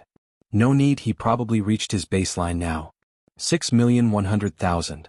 Yunlan increased the price. As Yunlan expected, the person in the private room next to them stopped bidding after hearing the price. Lu Muyen felt warm seeing Yunlan continue to bid for the cauldron without hesitation. Come and read on our website wuxialover site. Thanks. In fact, she could see that Yunlan did doubt her purpose of buying the cauldron, but he still supported her unconditionally. Regardless of why he trusted her, she would acknowledge this cousin. Seeing Lu Muyan's ecstatic appearance, Yun Luo sighed inwardly. He thought that she had changed, but he was afraid she probably only wanted to buy this cauldron to attract Qi Yixian's attention. Gu Yanran and Zheng Ro exchanged looks and saw jealousy in each other's eyes. Why did this trash have this much luck? She didn't have money and yet she still had someone rush to help her. What? However, the two soon summed it up to family. After all, the Empress loved the trash dearly, so it made sense that the third prince would be this generous to Lu Muyen. Although Yun Xn was surprised why her third brother, who was kind on the surface but cold on the inside, would regard Lu Muyen so favorably, but she still kept the gentle smile on her face as she did from the beginning. Qi Yixian frowned and glanced at Lu Muyen in disapproval. It seemed she returned to her nature, still so willful. Yun Jin simply had the mentality to watch a good show. He felt that Lu Muyen would shock them once again. After a few more items were auctioned off, some people in their private room began to bid as well. Qi Yixian, Yun Luo and the seventh princess each took one item, and the price reached over 10 million black gold coins each. Another few auctions later, Ni Jun took a palm-sized shield from his attendant and his eyes unconsciously revealed some excitement. This shield was created by the Great Master Yen and is a peak-quality spirit tool. Wow! An uproar stirred from the people below when they heard Great Master Yan's name. Who was Great Master Yen? He was one of Tianling continent's greatest high-level smiths, and once refined a saint treasure that even sword sovereign stage experts vied for in bloody battles. But it was unfortunate that after Great Master Yen entered a secret realm, he never returned. Whether he was alive or dead was uncertain, but many guessed that he was probably dead, which was a pity. Lu Muyen didn't pay attention to the excitement of the people around her. She focused her attention on the small yellow shield. There's something suspicious. That was her first feeling, so she spread her spiritual sense and tentatively slipped into the shield. The moment she touched the small shield, a roar from a vicious beast entered her brain and confronted her spiritual sense. If it weren't that her mental energy was very strong, this sound would definitely cause an internal injury. Ni Jun gestured for everyone to silence, and the people in the audience immediately hushed, all staring at the palm-sized shield fervently. Since this shield was made by Great Master Yen, then its value should belong in the category of the finale items, right? To auction it now, does it possibly have any defects? A hoarse, aged voice questioned from a private room opposite Lu Muyen and her companies. It's that sword monarch expert. Yun Xian couldn't help but say. That was the private room she was in before. As expected from a professional auctioneer, Ni Jun not only didn't feel any dissatisfaction from their questioning, but also took the opportunity to say what he originally wanted to say. This distinguished guest is right. Although this shield is a peak-quality spirit tool created by Great Master Yen, but it does have a defect, and it's that you couldn't use your elemental energy to control its size and confront the enemy. While Ni Jun spoke, he channeled some of his elemental energy into the small shield. It spun around in his hand, then a yellow light instantly enveloped the shield. Just when everyone waited for it to display its power, there was no longer any reactions. This shield has also been tried by several Sword King appraisers from our Ming Alliance of Merchants, but it was the same response as this. Ni Jun retrieved his elemental energy, and the shield returned its original appearance. Therefore, several appraisers from our Ming Alliance of Merchants agreed that it was only suitable for a fated person. If that person could control this shield, then its defense could definitely withstand one blow from a sword monarch expert. Lu Muyan's lips curled slightly. Suitable for a fated person? Those Sword King appraisers probably didn't even discover the soul of a vicious beast hidden within the small shield. One popular Chinese colloquial saying. To do something without any regards of anyone else for the opposite sex. Usually to attract or befriend the opposite sex for whatever reason. Can be said as a joke between friends. Chapter 28. Something suspicious. As soon as Ni Jun's words fell, the excitement of many were extinguished. What was the use of obtaining a peak-quality spirit tool shield, but it wouldn't be used? Were they looking to abuse themselves? According to you, then it's useless for us to buy this shield. They wouldn't believe nonsense like it was only suitable for a fated one, they only believed that this shield was faulty. That's right. Then can we try whether we can use it before we buy it? If we can use it, then we'd buy it. Some people still held a great desire for this shield, so they wanted to try. Following, a series of doubts sounded from the seats, and there were also some who didn't want to give up and give the shield a try. If they could control it, then they'd buy it. Jun seemed to have expected such a situation, so he said without rush, letting those who want to buy it to try to use it was definitely impossible. This shield's value is indeed very high, and it's also true you would have to risk the possibility of being unable to use it. Whether you buy it or not is your choice, but our Ming Alliance of merchants wouldn't joke with our reputation. This shield was entrusted to them for auction by a regular client of theirs, and he didn't allow potential buyers to test it. Besides, if someone decided to buy this shield, then they should bear the unforeseen risks. After all, it was a fortuitous opportunity if they bought it and could use it. Due to the strength of the Ming Alliance of merchants, even though Jun's words made some people unsatisfied, but no one dared provoke him. The result would only be death. The value of this shield depends on what you personally feel it's worth. Well, start the bid now. The starting price is 500,000 black gold coins. Jun quoted the minimum price. If this shield didn't have the defect, then the starting price definitely wouldn't be lower than 3 million black gold coins. 600,000, 900,000, regardless, it was still a peak-quality defense-type spirit tool, not to mention it was made by Great Master Yen, so many still participated in the bidding, but they had their individual baselines. If it exceeded it, then they'd stop. To them it felt like food that was tasteless, yet was a pity to discard one. When the price reached 9 million, Lu Muyen saw Yunlan hesitating, tapping his finger on the table gently. She looked up and said, "Cousin, this shield is definitely worth it." Lu Muyen, such a defective product isn't even worth spending 10 million black gold coins or more. There's still spirit tools to bid for later, Alan can definitely choose a more practical one. Seeing Lu Muyen instigate Yunlan, Yun Luo frowned in displeasure, but his tone was still considered tactful. Lu Muyen's eyes overflowed with brightness. She didn't answer Yun Luo but instead chuckled and turned to Yunlan. "Cousin, you need to believe in your instincts." Yunlan was a little hesitant at first. He leaned towards buying the shield as that shield gave him a mysterious feeling, but what Yun Luo said was also the truth, that's why he was tossing between to bid or not to bid. Now that he heard Lu Muyen's words, he suddenly became enlightened and bid, 10 million. "Yunlan, I say your head's full of water today too." Yun Luo said with a little displeasure. Yunlan was just unreasonable today, constantly accompanying Lu Muyen in her craziness.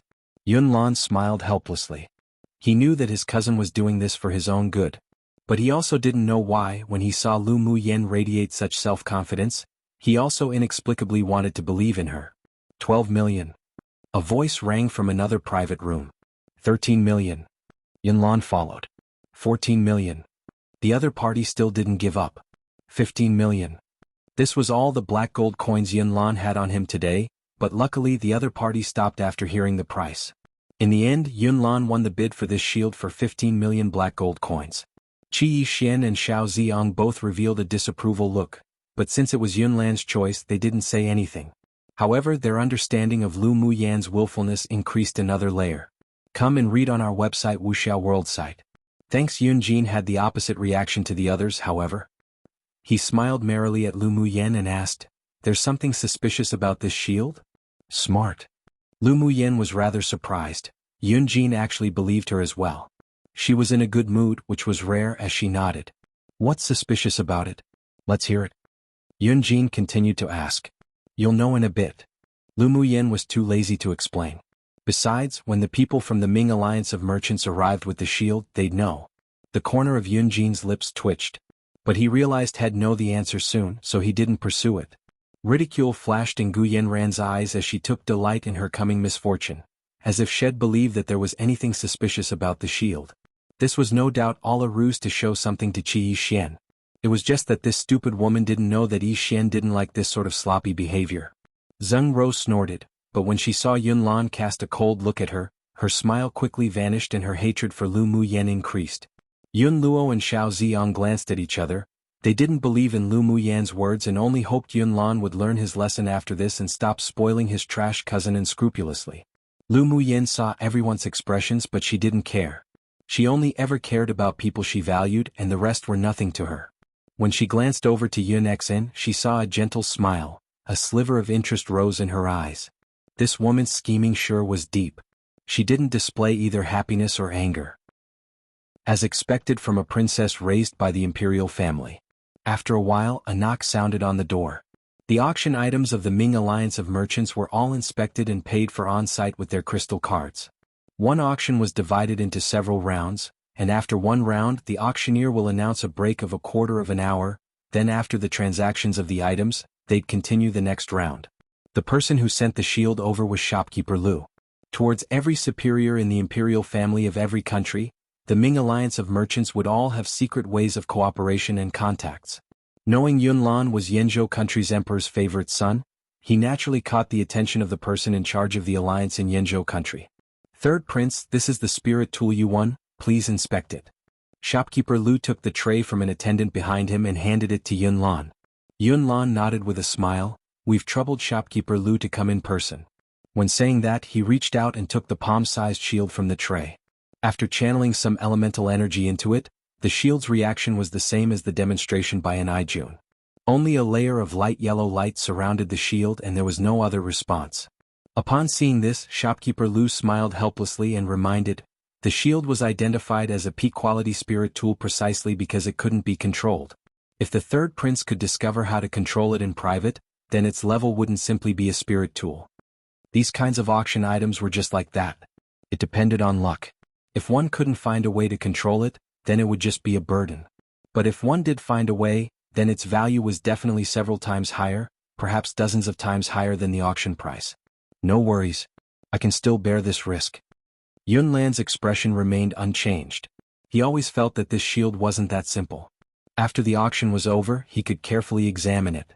Lu Muyen, didn't you say that the shield was suspicious so you got the third prince to win it? Zheng Ro jumped out after receiving Gu Yanran's look. Now that the third prince couldn't use this shield, then I trust you have a solution? After she said that, everyone cast their gazes onto Lu Muyen. Coldness flashed in Yunlan's eyes. He saw Gu Yanran and Zheng Ro exchange glances just now. The Gu clan had become more arrogant because the imperial noble consort gained favor, while Zheng Ro dared to be so presumptuous. Their education was definitely horrible. It seemed that it was time for the Zheng clan to change their head of the family. One idiom meaning it didn't have a lot of value but they were reluctant to part with it. Two equivalent to having a screw loose or one's head's not in the right place. Chapter 29. The mystery hidden in the shield. Seeing the chill hidden in Yunlan's eyes, Lu Muyen knew that he was very dissatisfied with Zheng Ro and Gu Yanran's provocation. Even if he couldn't use this shield but he didn't blame her, that was enough for her to act. Cousin, show me the shield. Yunlan nodded and handed the small shield over to Lu Muyen. In order to not burden her, he added, let everything flow with fate, there's no need to mind. Lu Muyen smiled silently as she took the small shield in her hands. The mental energy she released earlier was still attached to the small shield and was confronting the soul of the vicious beast. Yun Luo and the others stared at Lu Muyen to see what tricks she could play. Even shopkeeper Lu didn't leave immediately after swiping the crystal card, and instead waited with curiosity in his eyes. Noticing the power of the vicious beast's soul weakening slowly under her suppression, a sharp glint flashed in her eyes. She raised her left hand and began to draw with 2 fingers above the shield, and traces of spiritual energy flowed with her movements like moving clouds and flowing water, constructing a talisman that flashed with a white fluorescent light hovering in the air. Suppress. As Lu Muyen's voice fell, the talisman drawn with spiritual energy instantly dashed down and entered the small shield in her hand. Drawing talismans in the void. Shopkeeper Lu couldn't help but exclaim with his eyes wide open. Then he realized he lost his composure, coughed to cover it up, but the shock that filled his heart hardly lessened. Drawing talismans in the void was something that could only be performed by Sword King experts that had slightly touched upon the laws of heaven and earth, so when it was performed by Lu Muyen, who was only at the great swordmaster stage, he couldn't help but lose himself. Hearing shopkeeper Lu's exclamation, apart from Gu Yanran and Zheng Ro who didn't know about drawing talismans in the void, the rest looked at Lu Muyen in utter shock. Lu Muyen wasn't distracted because of shopkeeper Lu's loss of composure.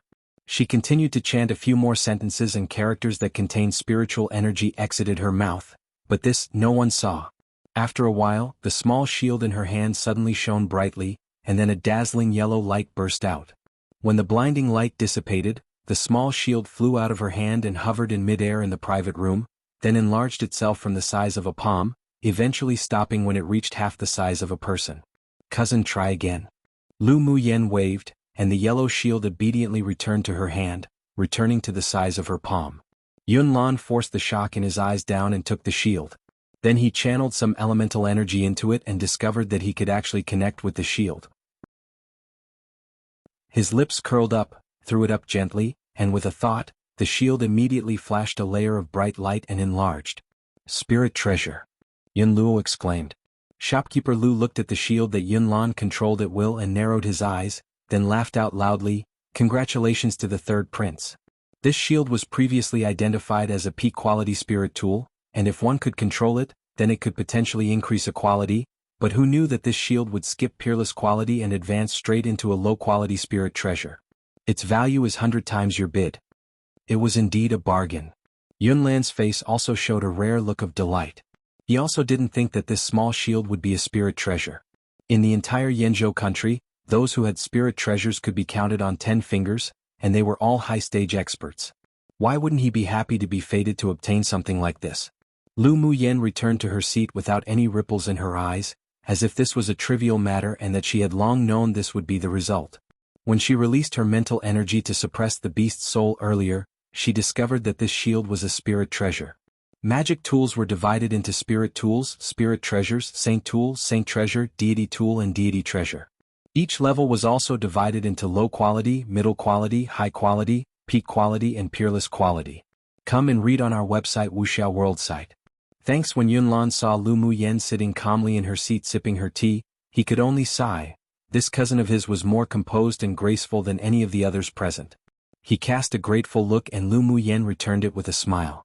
"Lu Muyen, how did you know that there was something suspicious about this shield?" Xiao Ziang discovered that Lu Muyen had kept him on the edge of his seat so many times today, but he didn't feel good if he didn't ask questions. Shopkeeper Lu rubbed the jadeite thumb ring he wore and said with a mysterious smile, "This old man is also very curious about how young Miss Lu could control the shield at will. Can young Miss Lu satisfy our curiosity?" Then he added, "Of course, if it is inconvenient, then young Miss Lu could regard it as if this old man did not ask." Lu Muyen took a sip of tea and looked down at it. The tea water was golden, rich and clear, and a rich tea fragrance lingered around her nose. Then she raised her eyes and asked instead, "Shopkeeper Lu, does the Ming Alliance of Merchants sell this season's high-quality spiritual tea?" "Naturally we do. If young Miss Lu wants to buy, then this old man can apply for some." Shopkeeper Lu halted, then followed her words. It was only a little bit of spiritual tea, he could still make the decision. "Lu Muyen, you ignored me again." Xiao Ziang tugged at Lu Muyen's sleeve, annoyed. Only when he realized her eyebrows wrinkled together lightly did he immediately let go. Lu Muyen realized that Xiao Ziang's character was really the simpler one amongst the few black-bellied men here. She rolled her eyes at him, then answered, "Truth is, there's a soul of a vicious beast sealed inside this defensive shield. If you couldn't suppress it, then you naturally wouldn't be able to control this spirit treasure. So that's how it is." Shopkeeper Lu nodded thoughtfully. Although he was curious about how Lu Muyen knew about the beast's soul sealed within the shield, but that involved another person's secrets, so he resisted asking. "Then how do you know that there's a vicious beast soul in the shield?" Yun Luo discovered that he had completely misunderstood Lu Muyen. How was she a good-for-nothing trash? She could even draw talismans in the void. She sure hid her talents well. "Did you use the talisman you drew in the void to suppress the beast's soul?" "Regarding how I knew there was a vicious beast soul in the shield, forgive me for being unable to tell." Lu Muyen raised her eyebrows with a smile. She wouldn't reveal her exceptional mental energy. As for the spirit talisman, of course it was used to suppress the beast soul. Humph, pretending to be mysterious. Zheng Ro clenched her hands. How could this trash really discover the secret of this shield? Impossible, it must be like a blind cat finding a dead mouse too. She unconsciously snorted out loud when she thought that. A sliver of jealousy flashed in Gu Yanran's eyes. She originally planned to see Lu Muyen make a fool of herself, but who knew the trash suddenly became so powerful. She felt a little uneasy about the Academy annual competition coming up soon. Seeing Zheng Ro come out to teach Lu Muyen a lesson, the corners of her lips rose. "Impudent, who allowed you to interrupt?" Zheng Ro, a big-breasted woman with no brains, was exceptionally annoying. After Yunlan's reproach, he ordered the guards behind him, "Throw her out." Yes. The two guards were also very disgusted with Zheng Rao's behavior. Young Miss Lu helped their master obtain a spirit treasure, yet this woman dared to ridicule. She was truly courting death. The two immediately stepped up and dragged her out. It was then that Zheng Rou realized she had lost her composure. This was mainly due to being so used to acting arrogant in front of Lu Muyen that she reflexively scoffed at her. She didn't expect to have caused trouble today. "Third Prince, I didn't mean it, can you please forgive me?" When Zheng Rou was dragged to the door, she exerted her strength in an attempt to get rid of the restraints of the two guards and turned her head to beg Yunlan coquettishly. If she was really thrown out of here today, not only would she lose face, but the Zheng clan would also completely lose face, and by the time she returned, she'd be in trouble. Yunlan waved his hand impatiently and signaled to the guards to hurry up. Shopkeeper Lu also instructed the attendants next to him. In the future, this young miss of the Zheng clan is not allowed to enter any shops of the Ming Alliance of Merchants for trade, nor is she allowed to participate in auctions. Yes. No, I don't want that. Zheng Rou panicked when she heard the words of shopkeeper Lu. Suddenly remembering someone, she immediately yelled out to Qi Yixin, cousin, save me." One idiom describing her movements were very natural and smooth. Two idiom meaning she got lucky. Chapter 30. Appearance of the spirit devourer beast called by Zheng Rou. Qi Yixin frowned with a headache. This cousin of his was even more worrying than Lu Muyen. Upon thinking of something, he glanced sideways at Lu Muyen and discovered that her gaze towards Zheng Rou was full of disgust. So he cooled the tea with the lid of the cup, pretending to not have heard. Upon thinking of something, he glanced sideways at Lu Muyen and discovered that her gaze towards Zheng Rou was full of disgust. So he cooled the tea with the lid of the cup, pretending to not have heard. Lu Muyen was like an attractive bright light now, so much so that he couldn't take his gaze off of her and was inexplicably attracted to her. Regarding Zheng Rao's situation, he'll take it as giving Lu Muyen some face. Zheng Rou also wanted to beg the 7th princess and Gu Yanran, but discovered that they didn't even look at her. She was so anxious tears were surfacing. Since she was about to be dragged away anyways, she might as well spill all her anger on Lu Muyen, but she only got to say the word Lu before her mouth was covered by the guards and dragged out. Finally peaceful. Xiao Ziong picked his ears. That Zheng Rou woman sure was annoying and sure couldn't take any hints. Gu Yanran moved her gaze from the door and onto Qi Yixin. Seeing his indifferent expression, she held her breath. If the woman dragged out today was her, then would this man speak for her? Her peach-pink nails deeply embedded into her flesh, he definitely would. She believed that Qi Yixin liked her. Then viciousness flashed in her eyes. So what if Lu Muyen could use elemental energy now? During the Academy's annual competition, she'd just handicap her again. Shall see how arrogant this bitch would be then. Cousin, after you go back, you should refine the beast's soul. Then this spirit treasure will recognize you as its master. Lu Muyen secretly sent Yunlan a telepathic message. Yunlan put away the shield and only answered with okay. Then didn't say any more. It wasn't appropriate to talk more about it here. As soon as Yunlan finished replying telepathically, Enai Jun returned onto the auction stage to start the new round of auctions. I believe everyone will be tempted by the item we will auction now. Enai Jun teased, then clapped his hands with a smile. Following, an attendant carried something up to the auction platform. Enai Jun uncovered the red cloth and a rectangular cage appeared in front of everyone, with a small shimmering white-furred beast locked inside. There was a cluster of bright red fur, like a blazing flame, on its forehead. Seeing that the item auctioned was a demonic beast cub of a species many people didn't recognize, some asked aloud. What kind of demonic beast is this? I've never seen it before. Ichim? It actually has the strength of a Tier 2 beast. This cub is actually a Tier 2 demonic beast. After growing up it's got to reach Tier 5 or 6, right? Tier 5 or 6. Then this is worth a shot. The discussion below was endless, and upon seeing everyone's emotions were aroused, Enai Jin said with a smile, "This is a fire cloud mink cub. Its battle power isn't strong, but it has an extremely keen sense of smell and could find spiritual herbs and spirit stones. At maturity, it could be as strong as a Tier 5 demonic beast." Although the demonic beast wasn't strong in terms of combat power, but the fact that it could find spiritual herbs and spirit stones was something that attracted the attention of many experts. The eyes of many, who already had a mountain of fortune, lit up, ready to act. Lu Muyen was also one of them. Of course, she wasn't just interested in this demonic beast cub's ability to find spiritual herbs and spirit stones, but also because she recognized this as a mutated royal demonic beast, the spirit devourer. Though this demonic beast resembled a fire cloud mink, and its talents in the early stage were also similar, but once it reached tier 6, it could unlock its bloodline and activate its innate talent inherited through its bloodline. That was when it would be a true spirit devourer beast.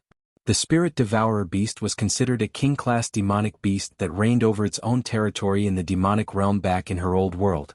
Its value was incomparable to that of a fire cloud mink. Come and read on our website wuxialover site.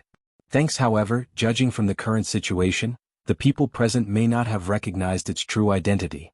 She decided that regardless of the price, she'd definitely win it. I believe everyone already has their baseline for the price of this demonic beast, so this one won't say any more. The bidding begins. Starting price is 1 million gold coins. 2 million. 5 million. 10 million. Gu Yanran and the rest were also exceptionally excited, so everyone except Lu Muyen participated in the bid.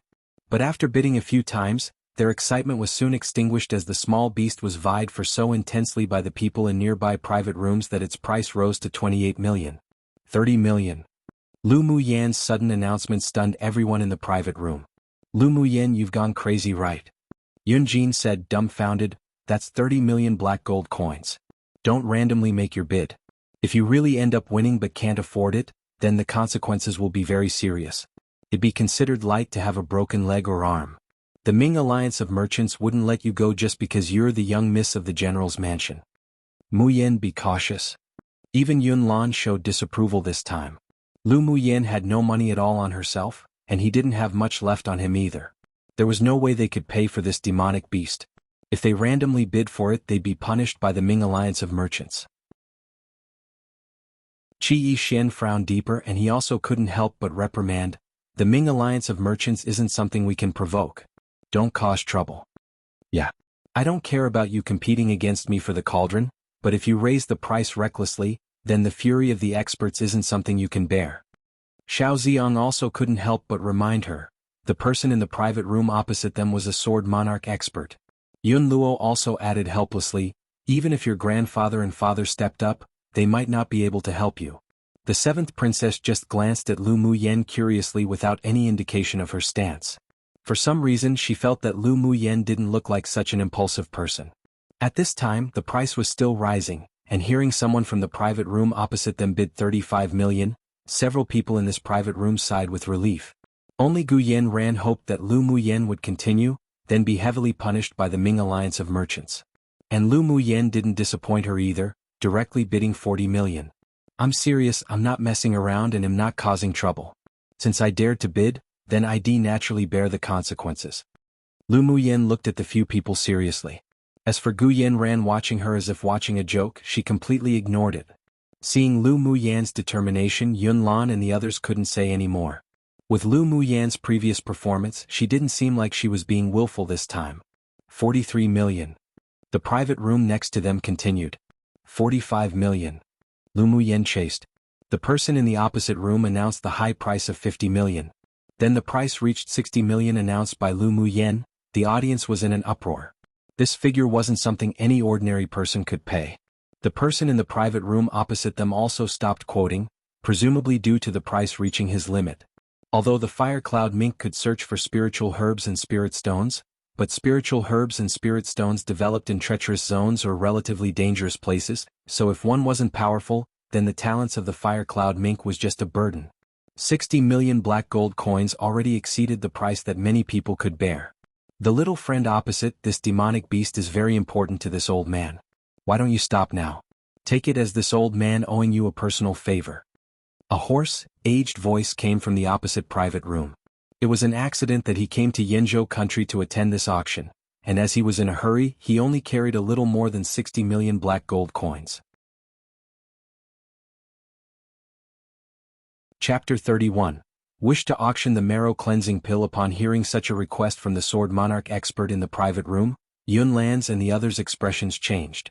Shopkeeper Lu, I don't have enough black gold coins on me right now, can I use an auction item to deduct from the price instead? Lu Muyan's expression was natural, but the look in her eyes deepened. It was impossible for her to yield the spirit devourer beast. Shopkeeper Lu was slightly taken aback, then quickly realized that Lu Muyen had plans to continue, so he couldn't help but remind her. Naturally it's possible, but this old man still wants to remind young Miss Lu that if that demonic beast isn't that important to you, then it was best to concede it to the Sword Monarch. His temper is extremely weird and is not recommended to offend. I thank Shopkeeper Lu's reminder, but that demonic beast is very important to me. Even if it's a Sword Monarch expert, they don't have the right to force me to concede to him here in the Ming Alliance of Merchants, right? Lu Muyen pondered, so what if that person had a weird temper and shouldn't be offended? If a cultivator was afraid the moment they met an expert, then how could they achieve greatness? Since young Miss Lu chose such, then this old man will not say any more. Here on the territory of the Ming Alliance of Merchants, this old man can promise that even if a sword sovereign expert arrived, they would still not be able to force our distinguished guests to concede our auction items to someone else. What items do you wish to auction and use to deduct from the price? Take it out as you wish. Shopkeeper Lu felt even more appreciation for Lu Muyen. Whether it was because she was ignorant or bold, her courage was worthy of praise. Lu Muyen exuded confidence, then spoke to the private room opposite. Apologies, this demonic beast is also important to me, so forgive this junior for not yielding. Her attitude could be regarded as respectful, but it implied a sense of assertiveness. It was her inherent manner. Her aloofness had long been ingrained into her bones, and she wouldn't change just because was weaker now, and it was even more impossible for her to succumb to anyone. Humph. You do not know how to appreciate kindness. The person on the other side snorted coldly, evidently unhappy. 63 million. 64 million. Lu Muyen stroked the edge of the tea, then bid another price. She guessed that the money brought by the other party was already reaching its limit. As expected, the moment her voice fell, the private room opposite them fell silent. Jun also didn't expect that someone would dare oppose that Sword Monarch expert, but he retracted his attention, then began to announce the auction results. The distinguished guest of private room number 9 bid 64 million black gold coins. Are there any higher bids?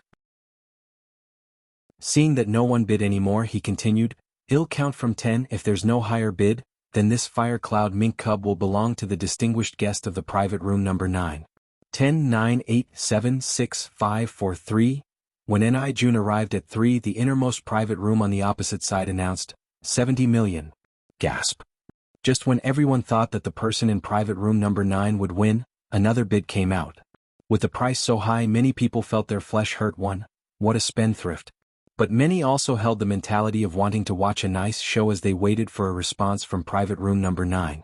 That private room belongs to the king of Jinshi?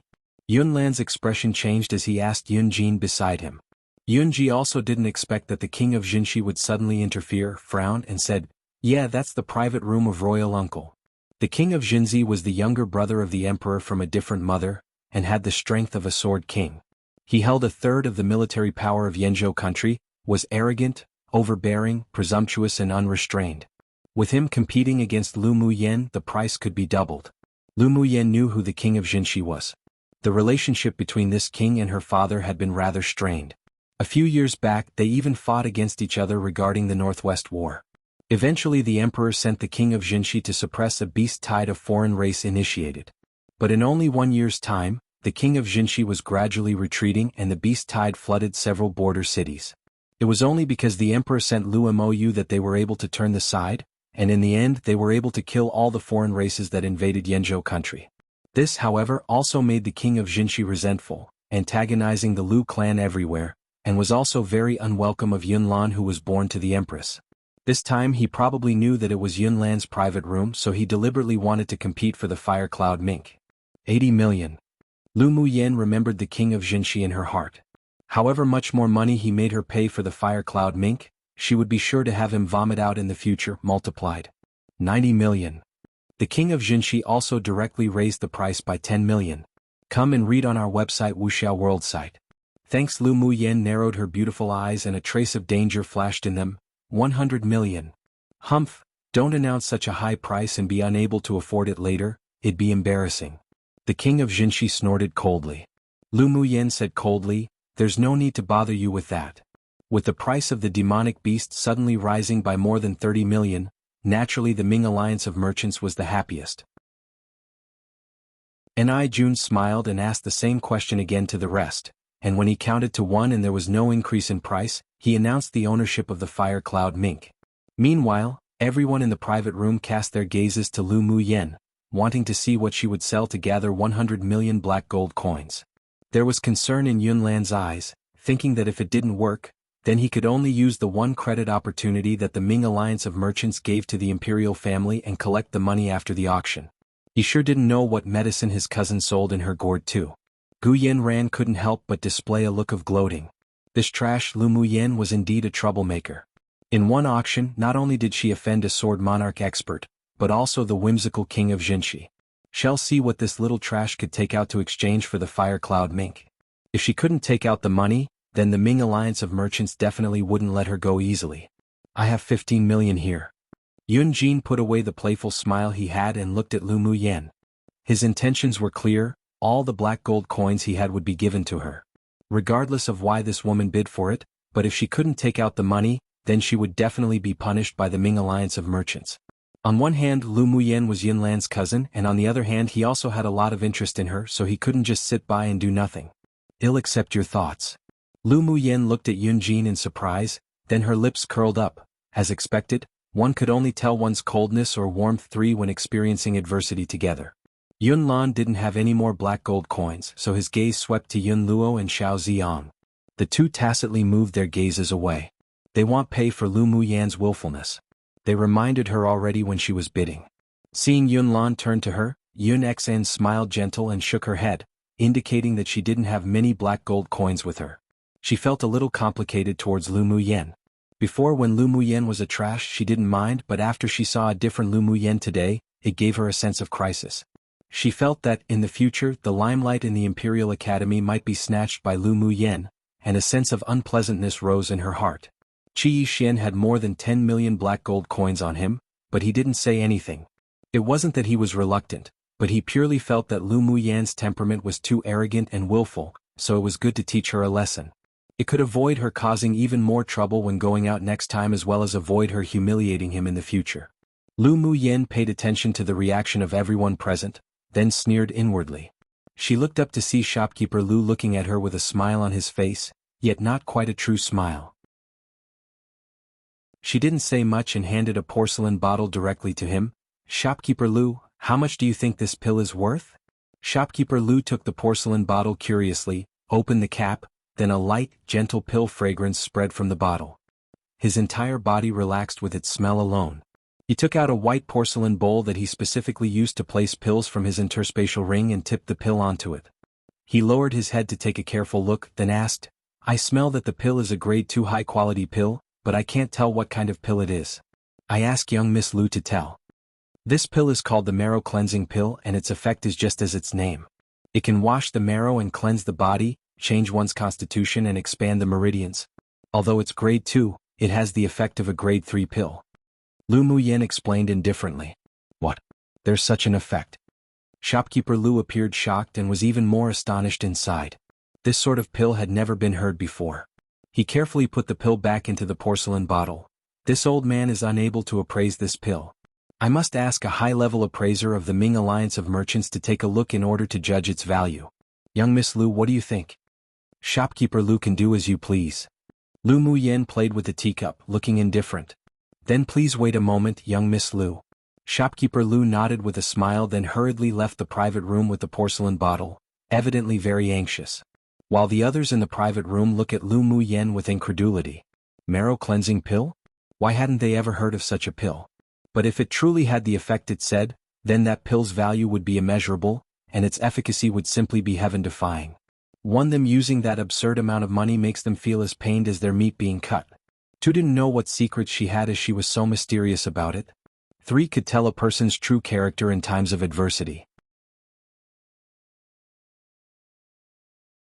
Chapter 32. His Highness in a secret room on the 3rd floor of the Ming Alliance of Merchants. A red-clothed man who wore a silver mask sat languidly on the main seat. Before him stood 2 people, reporting on the situation of the Alliance of Merchants. Dong dong dong. A series of knocks sounded from the door, and the man nodded to an enchanting woman who stood beside him. Understanding, she walked over to open the door. "Guardian Lan."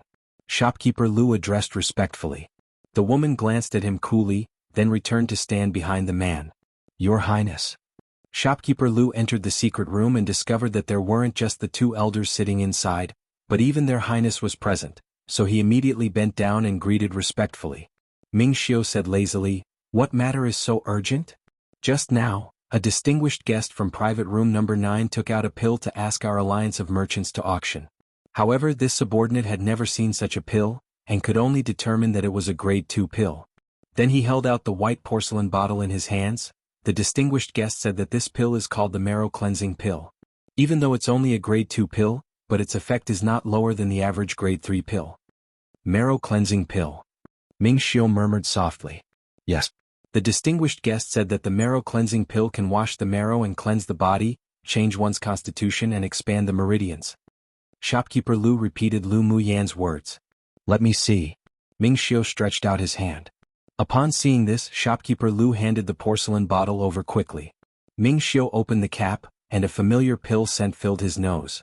His eyes grew darker, asking, "Who wanted to auction this pill?" "It is young Miss Lu Muyan from the Imperial capital's general's mansion." Ming Xiu's eyes revealed an understanding, then an arc rose on his lips. It really was that little woman. This pill does indeed have the effect of washing one's marrow. Elder Yi, one can go and discuss this matter with Lu Muyan in private room number 9. Ming Xiu fell silent for a while, then tossed the bottle he was playing with back to Shopkeeper Lu. Then, as if remembering something, he said to Elder Yi telepathically, "Give her a silver Ming Alliance token." "Yes, Your Highness." Old Lu's pupils constricted and suppressed the astonishment in his heart. He stood up and nodded respectfully to Ming Xiu. "You can all leave too." Ming Xiu waved at the several people in the secret room to signal them to leave. The people respectfully withdrew from the secret room, and only the enchanting woman known as Guardian Lan stayed still. Emo Lan leave as well. Ming Xiu wore a devilish smile, but there wasn't much warmth in his eyes.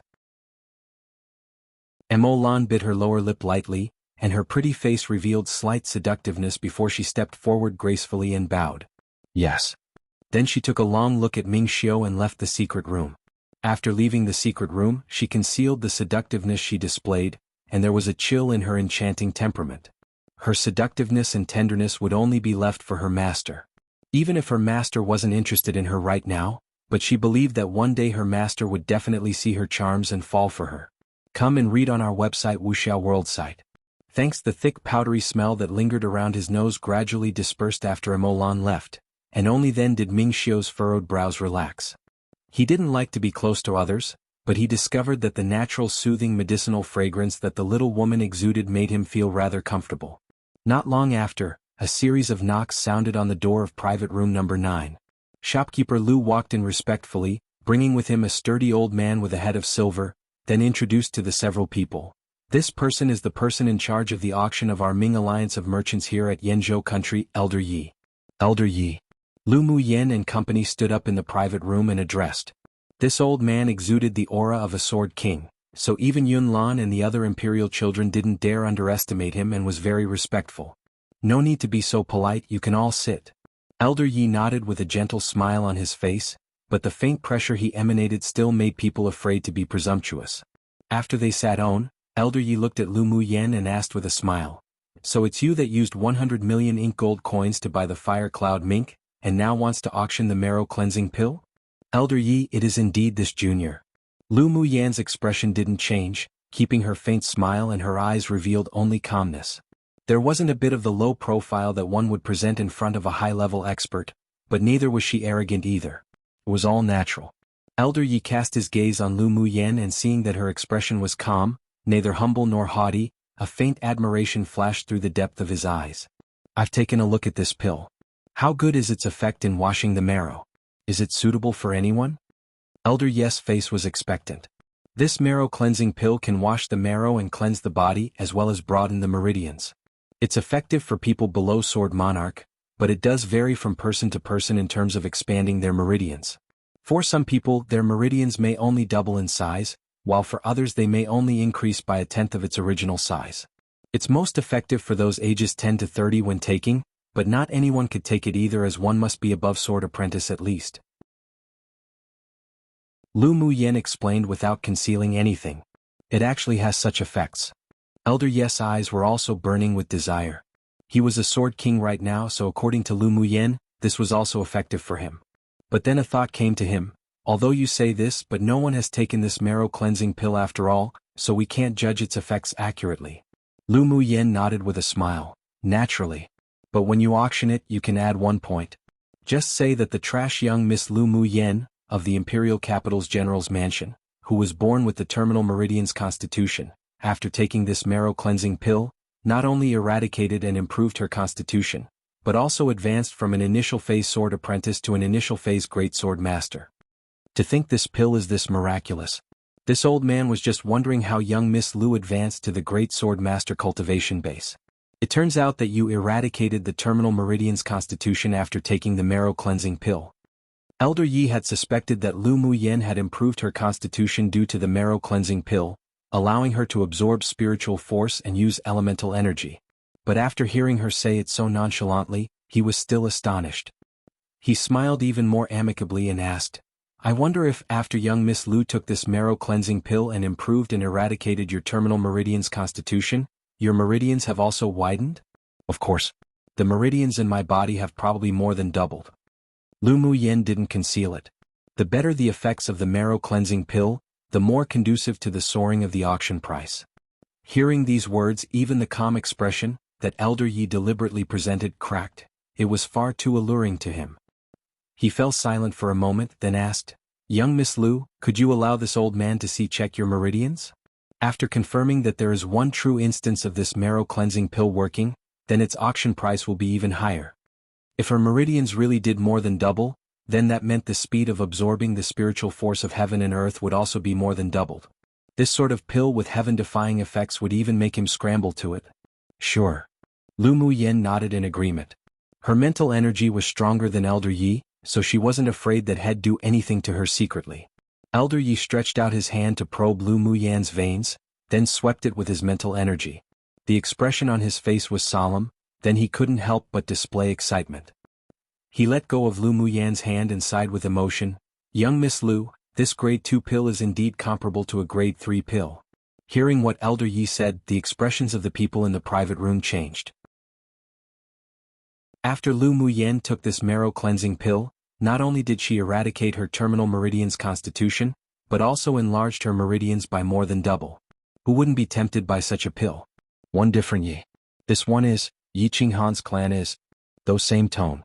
Note, changed black gold coins to ink gold's coins.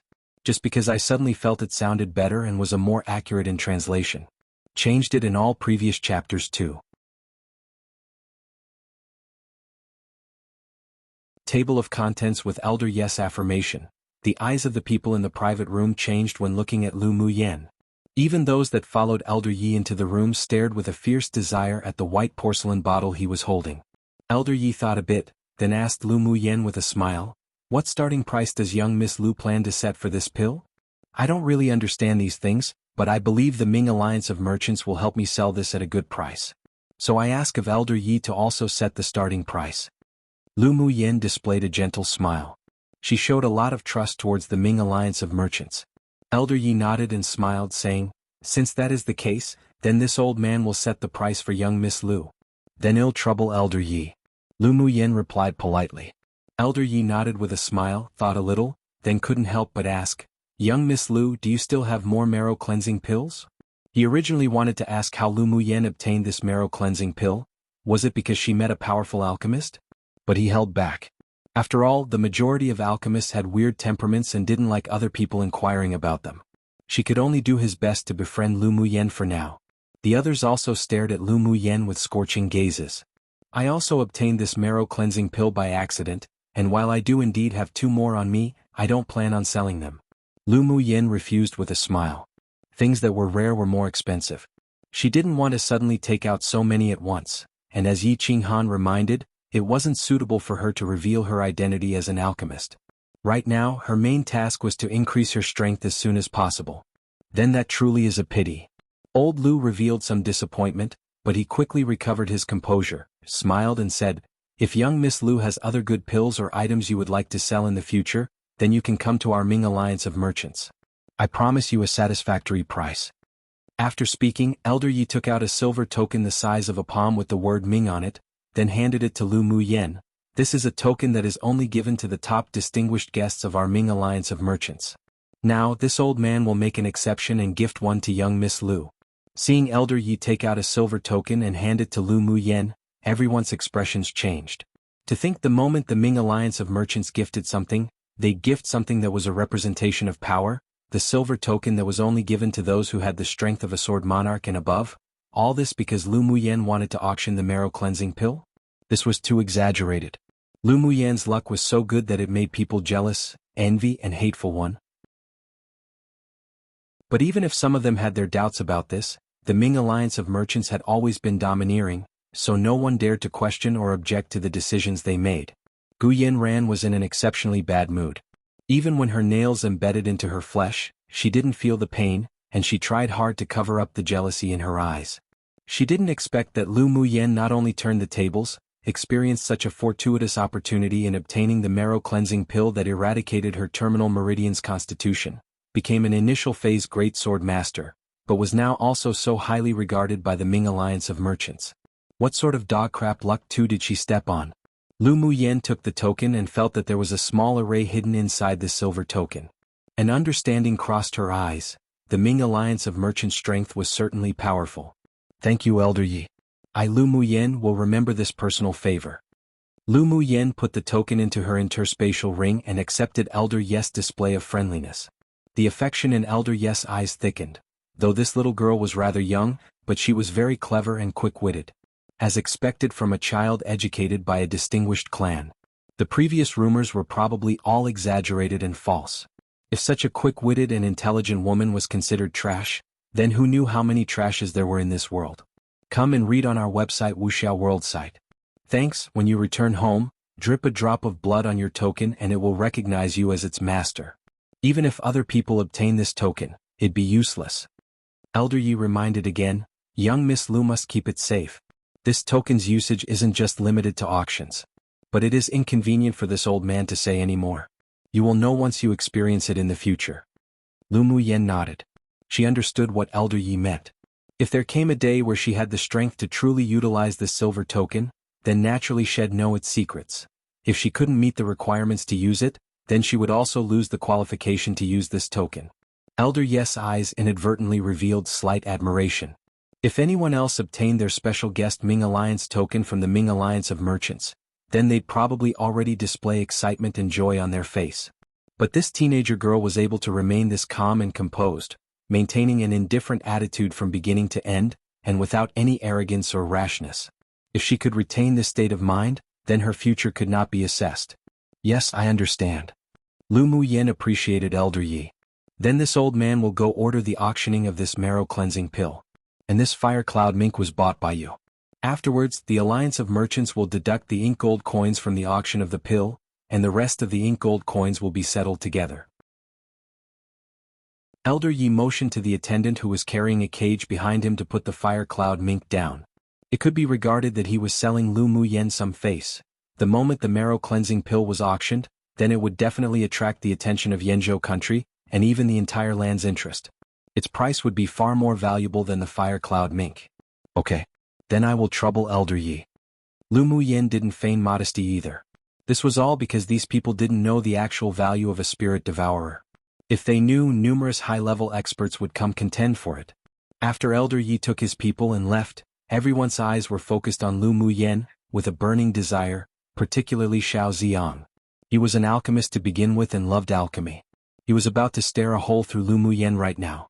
Lu Muyen sat in her seat, pondered for a moment, then before anyone could speak, threw one porcelain bottle to Yunlan and Yunjin each, raised her eyebrows and said, "The last 2 marrow cleansing pills, I'll gift them to you." Pu. Yunjin spit the tea out directly. Seriously? This generous? Seeing the porcelain bottle thrown over, he immediately threw the teacup away and stretched out his hands to catch it carefully. This is too valuable. Yunlan reached out and caught the bottle containing the pill. Although he was very enticed by it, but he still endured the strong desire and looked at Lu Muyen. Lu Muyen's eyes were colored with a smile. This cousin's character was pretty good. But there was no way she would be able to keep these 2 pills, so she'd rather turn it into a favor and gift it to Yunlan. Her aunt loved her dearly since she was young, so this was also a sort of repayment. As for gifting it to Yunjin, one was because she felt that this man was rather pleasing to the eye earlier, and also because last time when Lu Muyen was injured by Gu Yanran, it was Yunjin that stopped the woman's final attack and sent her back to the general's mansion. Otherwise her dantian would have definitely been destroyed. It would have been difficult to cultivate again even with the marrow cleansing pill. Regardless of why Yunjin helped her then, she still remembered this personal favor. Using the marrow cleansing pill to return that favor would be enough. She had always done what she wanted in life. If a person looked pleasing to the eye, then magic tools, pills, so what if she gave it out at will? While if one wasn't pleasing to her eye, no matter how strong they were, how strong their background, if she said she didn't have any, then she didn't have any. Even if they gave her thousands of gold, she wouldn't give anything. As they waited for the pill in Elder Yes' hands to be auctioned, she thought about the fact that not only would the marrow cleansing pill rouse people's attentions, but she would probably have people attentive of her as well. If she still had these two pills in her hand, then she'd definitely be harassed by many entities or other distinguished clans. Now that she gave it to Yunlan and Yunjin, then she could simply say she had no more and no one could do anything about it. A popular colloquial saying in China, so it may be said a lot throughout this series. Two popular colloquial in China saying meaning someone was so lucky they didn't even know how these lucky things happened. Chapter 34. Respective clans. Both of them were members of the Imperial family. Yunjin's maternal clan's background was also very strong, so she wasn't afraid of the Imperial family making things difficult for them after giving them the marrow cleansing pills. Just take it. My aunt has always doted on me like her own daughter. We're relatives, it's just a pill, no need to bother about it. Lu Muyen smiled, paying it no mind. Yunlan slightly revealed his gratefulness. He didn't expect that this cousin that he had only met a few times would be this forthright and generous. Though his empress mother definitely played a large role. Alright. Then I won't be polite. This marrow cleansing pill is indeed very important to me. I'll remember this personal favor. If Mu Yen has anything you need in the future, you can come and find me. Yunlan promised with a smile. Sure. Lu Muyen blinked. Lu Muyen, Yunlan's your cousin, it makes sense for you to give it to him. But why give it to me? Yunjin couldn't figure out why Lu Muyen also gifted her one. Unless it was just because of what happened earlier where he supported her with some money? But that's impossible. Lu Muyen didn't conceal it either. Last time I was injured by that little white flower, it was you who prevented her from destroying my dantan, then sent me back to the general's mansion. Consider this marrow cleansing pill as returning that personal favor. That's just a trivial matter, it's not worth you giving me such a valuable pill. Yunjin did desire this pill very much, but he still felt that it wasn't good to just take such a valuable thing from Lu Muyen without giving anything in return. Lu Muyen held her forehead, then glared at him. Isn't it fine to just find you pleasing to the eye? A big man like you being so wishy-washy, if you don't want it then return it. I want it, how could I not want it? Yunjin put the pill into his interspatial ring with a mischievous grin, fearing that Lu Muyen really regretted it and wanted it back. Lu Muyen, don't worry, this big brother will cover for you in the Imperial Academy from now on.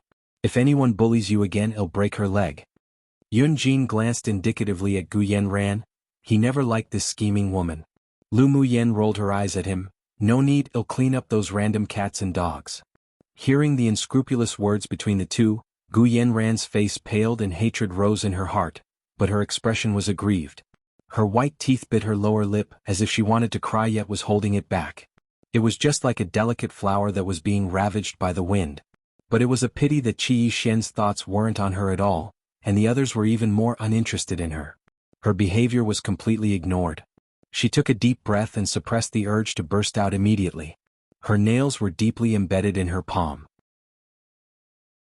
After the Academy's annual competition, she would definitely strike Lu Muyen back into the dust she had been in before. As for the marrow cleansing pill, she would definitely obtain one to wash her marrow, cleanse her body and widen her meridians. Gu Yanran's eyes flickered. When the auction was over, she should enter the palace. She believed that her elder sister would definitely help her remove Lu Muyen and obtain the marrow cleansing pill. Lu Muyen, do you still have any more marrow cleansing pills? Can you sell one to me? Xiao Ziang couldn't help but look at Lu Muyen expectantly. He expected nothing from the one that was being auctioned. After all, he didn't bring many ink gold coins with him, but if he was given some time, he definitely could return to his clan and gather the ink gold coins necessary to buy the pill. Xiao Ziang's words also represented the feelings of the others. No swordmaster below sword monarch would be indifferent to this kind of pill. Lu Muyen shrugged and said, "No more. I've given my last two away." Hearing this, the face of those that also wanted to ask revealed disappointment. They all unanimously scoffed spendthrift in their hearts and was exceptionally envious of Yunjin's good fortune. But they didn't really believe that Lu Muyen no longer had any more marrow-cleansing pills. Except, they needed to think about it for a little bit first. Yun Xen clasped the corner of her clothes tightly and the gentle smile on her face seemed a little forced. Marrow-cleansing pill? She must obtain it. A vicious look of desire flashed across her eyes, and she couldn't help but start to hate Lu Muyen. Amongst those present, only Qi Yishen's feelings were the most complicated. He didn't deny that he was very tempted by the marrow-cleansing pill, but he really couldn't lower his face and ask Lu Muyen for it. Seeing that she actually gifted two priceless marrow-cleansing pills to Yunlan and Yunjin at no cost, his heart hurt as if it was being cut by a knife. Come and read on our website wuxialover site. Thanks. Since when did Lu Muyen deliberately ignore him when she had something good? The former Lu Muyen would definitely cup the marrow-cleansing pill in her hands and offer it to him as if offering a treasure, just to receive a casual compliment of his. Why did they suddenly become so estranged and unfamiliar? No. It should be why did Lu Muyen so resolutely abandon him? Qi Yishen raised his eyes and took a deep look at the stunning woman who smiled like the sun, while he felt gloomy. Lu Muyen courted him and now she wanted to abandon him? Don't even think about it. Qi Yishen's face was extremely ugly, and there was a little disappointment in his eyes. The hands under his sleeves clenched tightly into fists. Upon seeing this, a trace of ridicule flashed in Yun Luo's eyes. He mistook a pearl for fish eyes one. He shouldn't blame others for the missed opportunity. But as for the marrow-cleansing pill, who wouldn't be tempted by it? He needed to return and discuss it with his king father. Although Xiao Ziyang was disappointed, he didn't want to pester Lu Muyen either. After all, she already said she only had two left. So he stared with a scorching gaze at the white porcelain bottle in Yunlan's hand. "Alan, we're good brothers, can't you show me the marrow-cleansing pill?" Seeing Lu Muyen's indifference, Yunlan handed the white porcelain bottle to Xiao Ziyang. He knew the nature of this friend of his, and he wouldn't pocket it for himself. Xiao Ziyang took the bottle excitedly as if holding some sort of treasure, then carefully poured the pill out. A smooth, round pill fell into his hand and a pill fragrance spread throughout the entire private room, making one feel refreshed. With the smell alone they knew how extraordinary the pill was. This is a grade 2 high-quality pill. The alchemist who refined this marrow-cleansing pill must be a grade 2 alchemist at least. Xiao Ziyang praised. As he was afraid that the medicinal effects would be lost, after taking a look at the pill, he placed it back into the bottle, then turned to ask Lu Muyen, a little embarrassed, "Does young Miss Lu perhaps know the alchemist?" "Don't know." Lu Muyen shook her head firmly. What a joke. The person who refined the pill was herself. How could she expose herself? And even if she said it, probably no one would believe this pill was refined by her anyways, and they'd definitely think she was ill. Besides, she didn't want to be in the limelight right now either.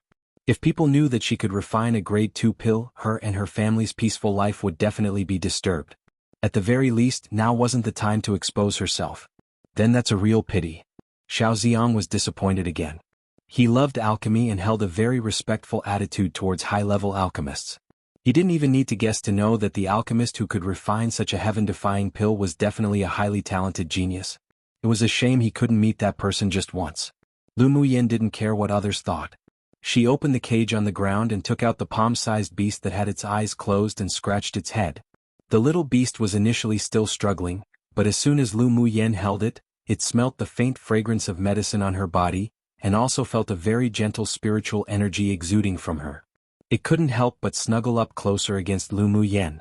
The spirit devourer's eyes would be closed for the first 3 months from its birth, and it was only during this time that it was easy to be caught and contracted.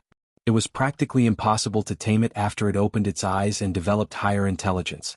The spirit devourer were unlike other demonic beasts where it needed to reach a certain tier to bear wisdom. As they were a king-class demonic beast, after 3 months from birth, when they opened their eyes, was when they would bear intelligence.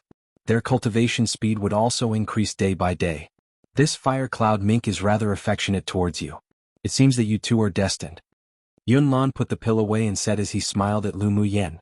Lu Muyen chuckled softly and nodded in a good mood. We are indeed fated. The moment she hugged the spirit devourer earlier, she discovered an unusual mental energy within the little beast's body. It was secretly protecting the internal organs of the beast. She guessed that the origin of this demonic beast was extraordinary. She sure found a treasure this time. Chapter 35. Causing a sensation amongst the audience, the marrow cleansing pill didn't directly join the auction. There were still many things that were auctioned first. Lu Muyen also won a purple monkey flower that was an ingredient required to refine the foundation establishment pill. As for the other manuals, spirit tools and spiritual armor, she didn't need them. But overall she gained a lot from this auction. The rest in the room also won the items they wanted in general, but because of the appearance of the marrow cleansing pill, they weren't in high spirits. After all the items were auctioned off, Jun smiled and said, "The next auction is an exceptionally significant finale item that the Ming Alliance of Merchants just received. The auction of this finale product will also be personally presided over by our Alliance of Merchants high-level appraiser and the person in charge of the auction of Yenzhou country, Elder Yi." Wow!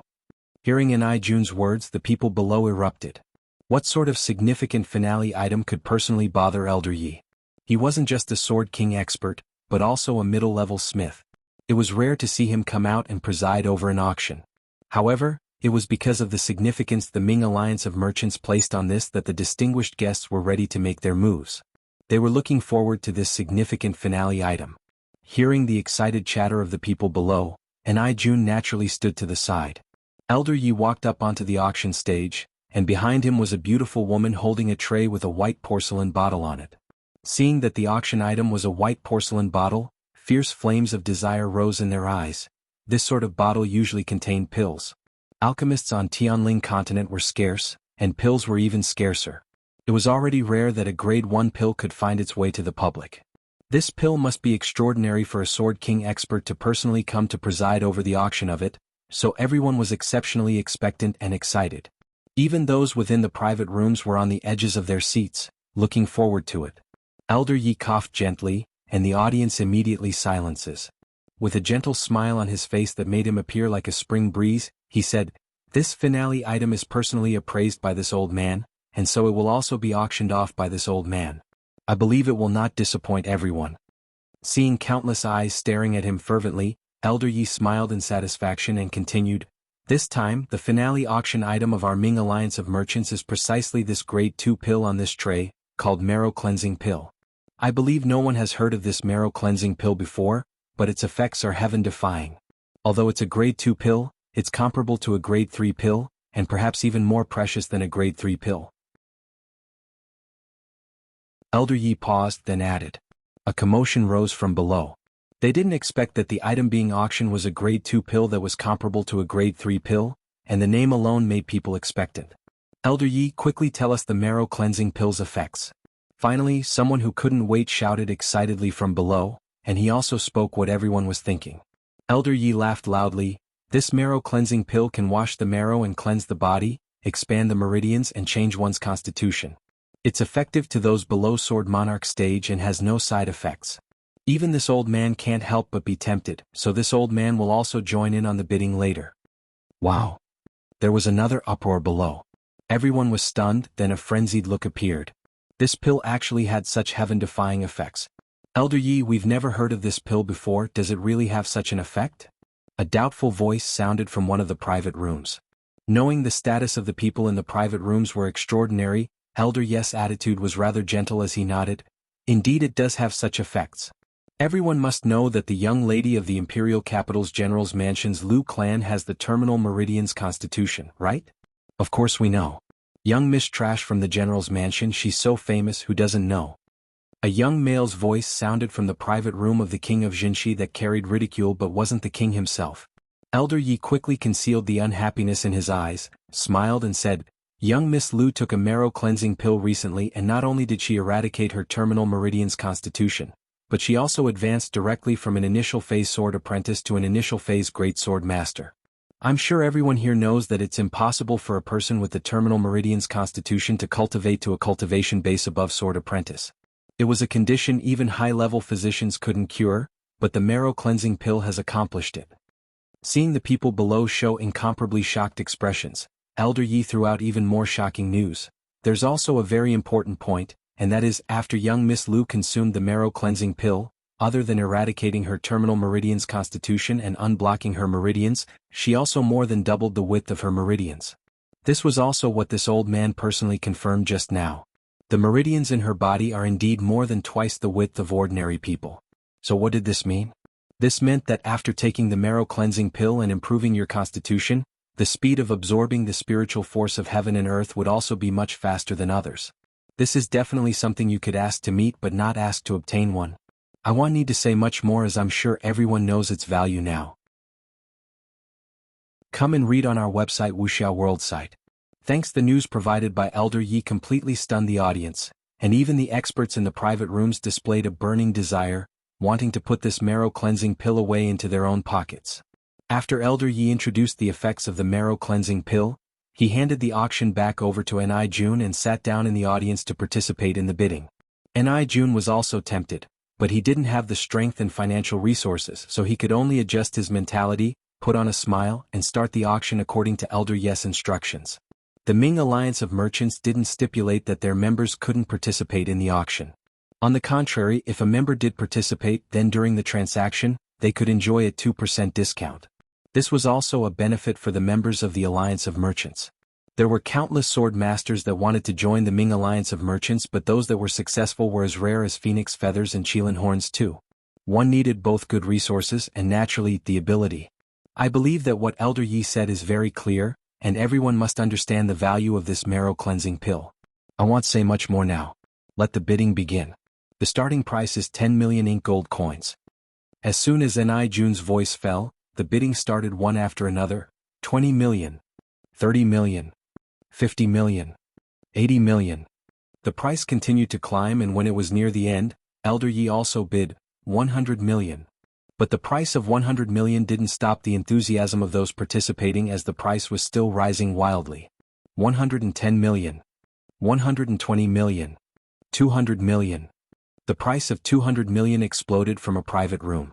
Elder Yi cast his gaze towards that private room, and a sliver of understanding rose in his eyes, but it didn't stop his desire for the marrow cleansing pill. 230 million, 250 million, 260 million. Suddenly, another person joined from another private room. 270 million. Elder Yi continued. 280 million.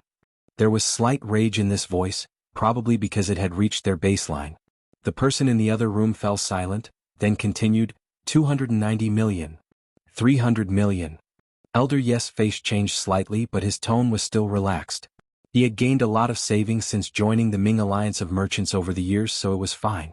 The price exceeded the baseline of the other party, and in the end the other two people in their private rooms had no choice but to stop. After all, in a small, medium-strength country like Yenzhou country, there were very few people who could take out more than 300 million ink gold coins. In the end, Elder Yi won the marrow cleansing pill for 300 million ink gold coins.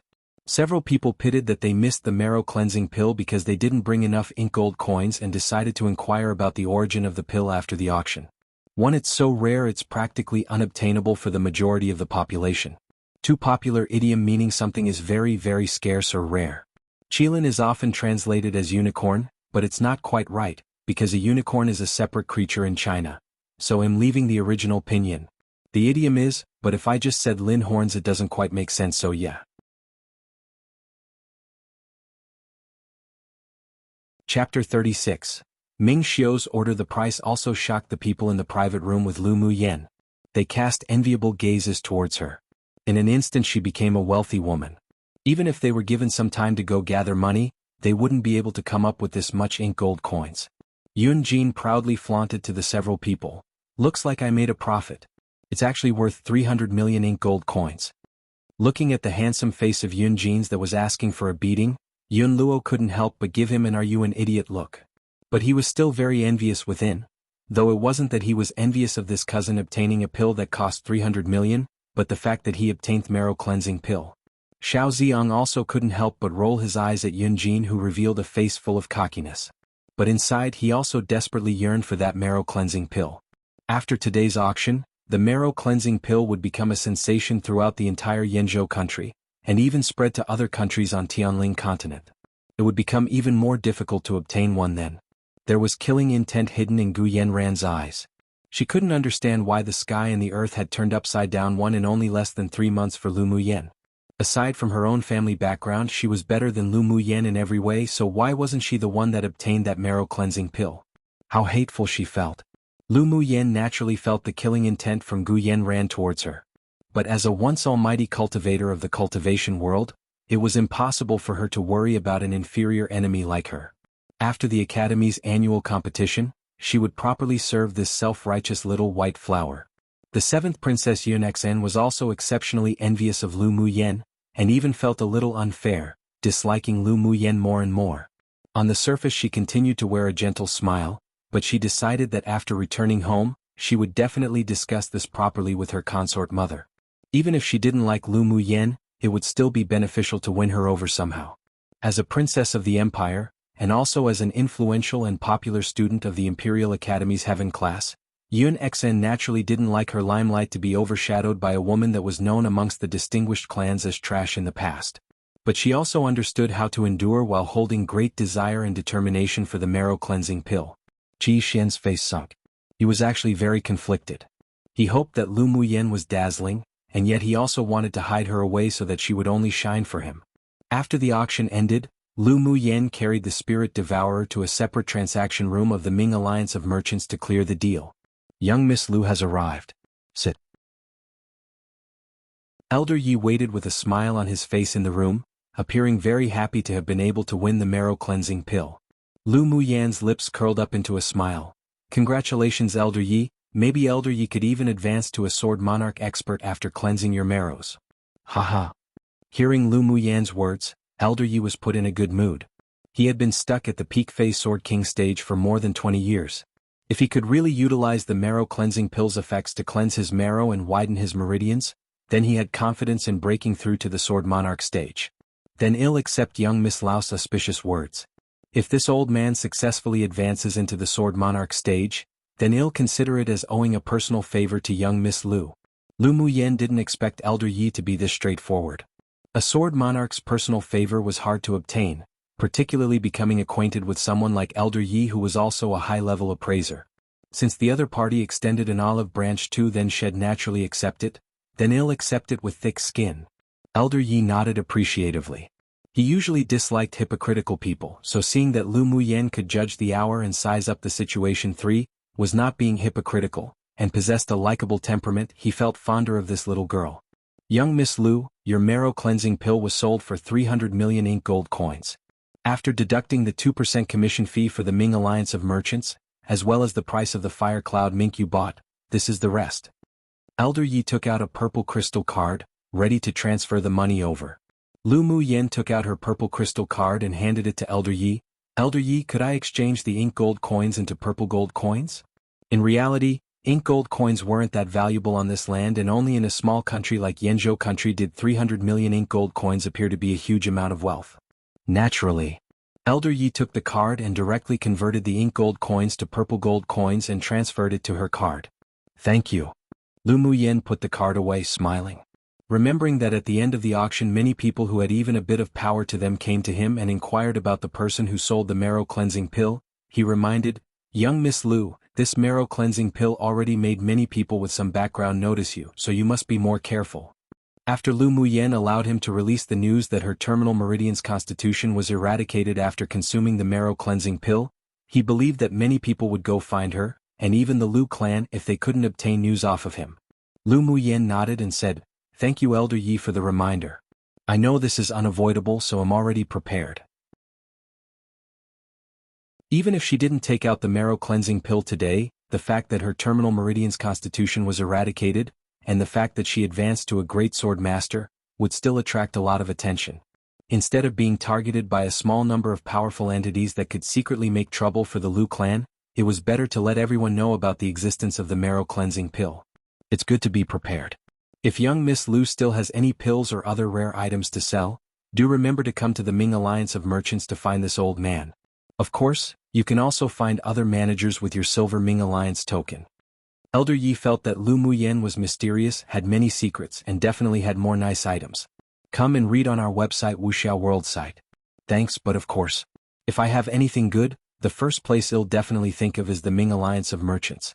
After all, no other alliance could compare to the Ming Alliance of Merchants in terms of credibility and strength. Then that's the best.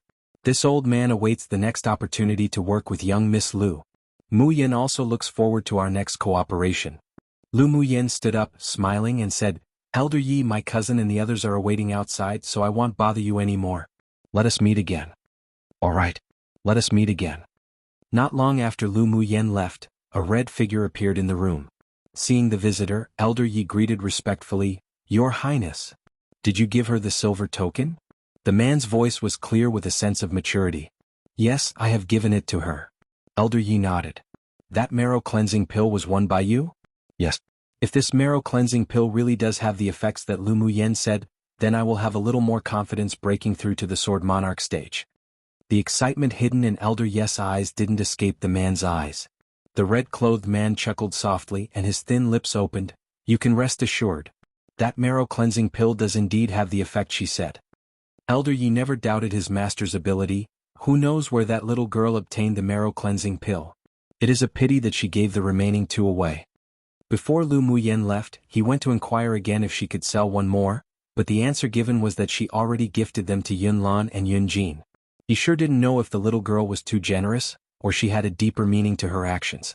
The red-clothed man's lips curled upwards with an incomparably devilish charm. She's extremely shrewd. It's best to be more friendly with the Lu clan from now on. Since working at the Ming Alliance of Merchants, Elder Yi had never seen his proud and uninhibited master ever order them to attempt to befriend anyone, let alone see him pay attention to and care about anyone. Despite the many questions he had, he didn't dare ask them aloud and took his words to heart. Since his master saw promise in Lu Mu Yin, then later he would order the person in charge of the alliance in Yenzhou country to be as friendly to the Lu clan as possible. Yes, I will pass on the order to befriend the Lu clan. From now on, send me a copy of all the news about her. Ming Xiu curled his lips. Others didn't know, but he knew that the marrow cleansing pill was definitely refined by Lu Mu Yin herself. That little woman was becoming more and more interesting. Yes, master. 1. Everything changed so drastically, a 180-degree change. 2. This one's an English saying originating from ancient Greece and ancient Egypt, according to my few seconds-long Google search. But Chinese also appear to say it a lot, and it means like a show of peace and friendship. 3. Knows what to say and do, and when to say and do them in the appropriate moments. Note, so all I did today was stay up till 3:30 a.m. binge watching You Are My Glory and finally finished all 32 episodes. Would have finished the episodes earlier if I didn't keep pressing the back arrow and pause button and swoon over and over again at certain scenes, haha. So today I'll just post 1 chapter because I'm running out of chapters I've saved up, tongue sticking out. Also, I recommend this C-drama. It can definitely be boring to some though, but the simplicity of the plot and relationships explored is beautiful and what I love about it. It's practically an angst-free, mature drama with mature characters, but still a rom-com, just not your typical one. To those who haven't watched it and like rom-coms, if it will give you a better idea of its feel, I can tell you for a fact that it's based on the novel written by Gu Man, who wrote the novel that Love 020 was based on. Except this is a bit more mature than 020, exploring real-life issues, but with humor and nothing too dramatic. Also, Gu Man is actually the scriptwriter for YMG, so you can totally expect that the plot, characterization etc. will follow the novel and the author's intentions and won't be butchered like many of the novel took drama adaptations. I haven't read the novel and might not for now since I'm more in the mood of reading xianxia novels, but may pick it up to read one day. Side note, the main character U2 in YMG is played by Yang Yang, who's also the same actor who played Xiao Nai in 020 and Yi Xiu in The King's Avatar. And why I mention these dramas specifically is because I want to ask, why does Yang Yang keep playing roles with esports? Haha, absolutely not complaining though. I enjoy watching dramas with esports and would love to see more of Yang Yang. I personally give TKA a 10 out of 10. YMG might be a 9 out of 10 personally for me and maybe an 8, 5 or 9 out of 10 for 020. Can't wait till The King's Avatar 2 comes out though. Side note, oh yeah, he also acted as Lin Dong in the drama Martial Universe adapted from the novel Wu Dong Chen Kuan. But as much as I love cultivation novels, I was never interested in that novel, so I didn't watch the drama either. But just an FYI. Oops, I went on and on, but last point. Honestly, I can't get enough of Yang Yang and his posture and handsome looks XD him. What should I watch next? Time to go drama hunting again.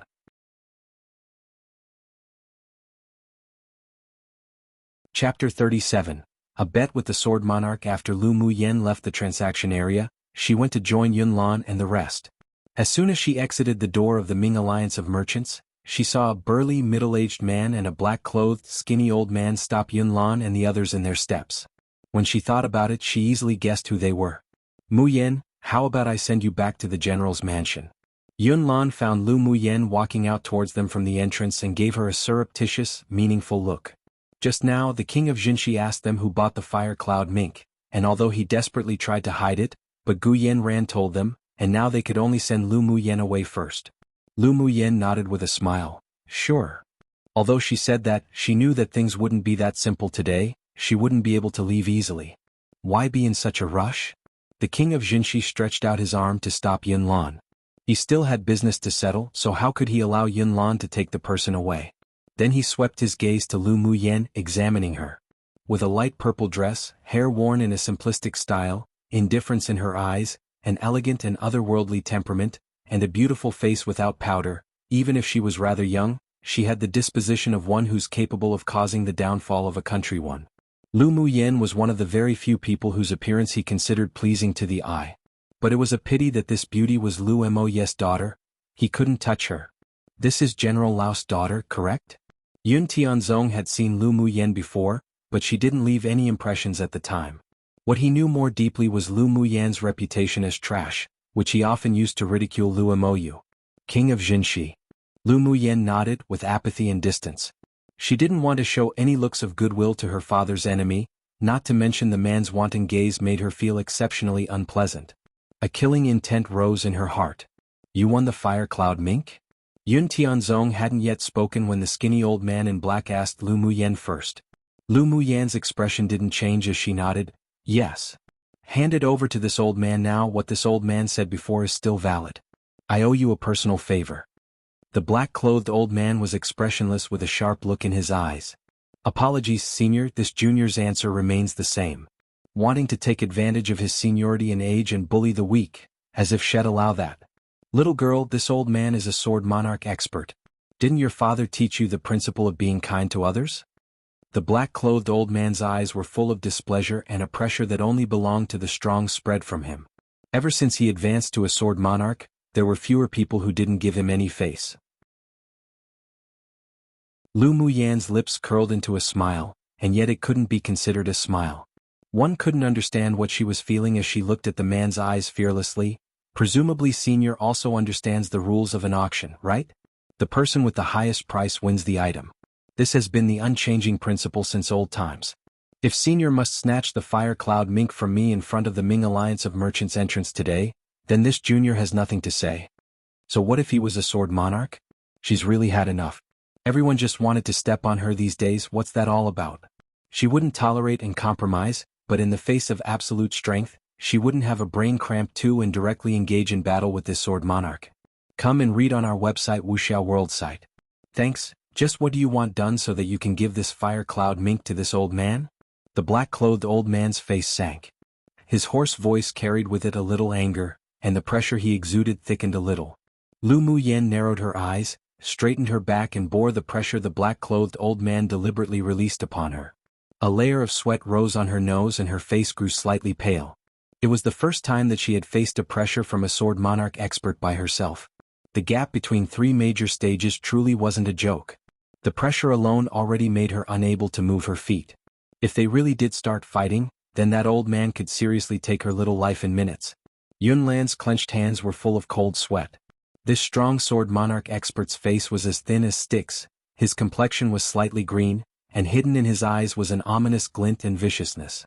This person probably practiced skills relating to the path of the ghost, had an unpredictable temperament, and was definitely cruel and ruthless. He couldn't let Lu Muyen be in danger, but it was inconvenient to leave, so he surreptitiously gave Yun Jin a look. Yun Jin nodded gently. What Yun Lan worried about was what he was worried about. Looking up, he saw that the sword monarch didn't even care about the rest of them, so he silently retreated through the crowd of people and returned to the Ming Alliance of Merchants to ask for help. After a short stalemate, Lu Muyen saw that the other party's face was covered in a shadow and his eyes revealed more and more impatience. With a thought, the palm-sized little white beast landed in her hands, then she smiled at the old man lightly. "Senior, how about we make a bet?" "What bet?" The black-clothed old man glanced at the little white beast with a flame of desire in his eyes. Then he raised his eyes and looked at Lu Muyen to see what sort of trick she wanted to play. "Since this little beast is important to both of us, then why not see what it chooses? How about that?" Lu Muyen smiled generously and said, "If the fire cloud mink recognizes Senior as its master, then I will give it directly to Senior, without taking a cent, and I need Senior to owe me that personal favor. But if it still chooses this junior, then it proves that it is more fated with this junior. I ask that Senior let go when that happens." Lu Muyen didn't forget the appropriate respect that should be given to experts, but her attitude and tone was neither humble nor haughty. The black-clothed old man's lips curled up slightly. He probed the fire cloud mink's forehead using his mental energy and discovered that nothing suspicious had been done to its sea of consciousness, so he nodded, "Fine." He secretly laughed at Lu Muyen's naivety. Everyone only knew that he was a sword monarch expert, but they didn't know that he was also a spirit beast master. It was just a tier 2 demonic beast. Even if he was only a low-level spirit beast master, he could still easily obtain it. "Then Senior, please." Lu Muyen's lips curled up, placed the little beast on the floor, then took a few steps back. Because the auction just ended, there were many people who were attracted by the news of their bet, and those that wanted to watch a show all stopped and crowded around. Seeing Lu Muyen's actions, they guessed that she wanted to yield the fire cloud mink to the sword monarch expert. But to give herself a proper way out of the embarrassing situation, she made such a meaningless bet. Gu Yanran's clenched hands beneath her sleeves suddenly loosened and her eyes revealed a sense of gloating. For a demonic beast, she even dared to offend a sword monarch expert. Lu Muyen was truly an idiot. When the time came when she lost her bet, it was like losing one's army on top of losing one's wife 3. She'd just wait to watch this trash start crying when the time came. And at this time, Ming Xiu, who was about to exit the Ming alliance of merchants with Elder Yi, stopped in his steps. He watched with interest as he folded his arms and leaned against a stone pillar at the entrance. Seeing his master suddenly stop, Elder Yi looked at Ming Xiu befuddled and asked, "Your Highness? Let's take a look first." Ming Xiu cast his gaze on Lu Muyen. He sure wanted to see what tricks this little woman would use to win this bet. One idiom describing a devastatingly beautiful woman. A woman so beautiful that she could make monarchs focus solely on her and disregard their land and people, causing their country's downfall. 2 Chinese equivalent to brain fart. So in this context she won't do stupid things.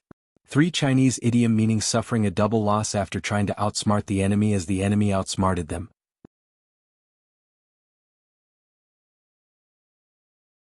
Chapter 38.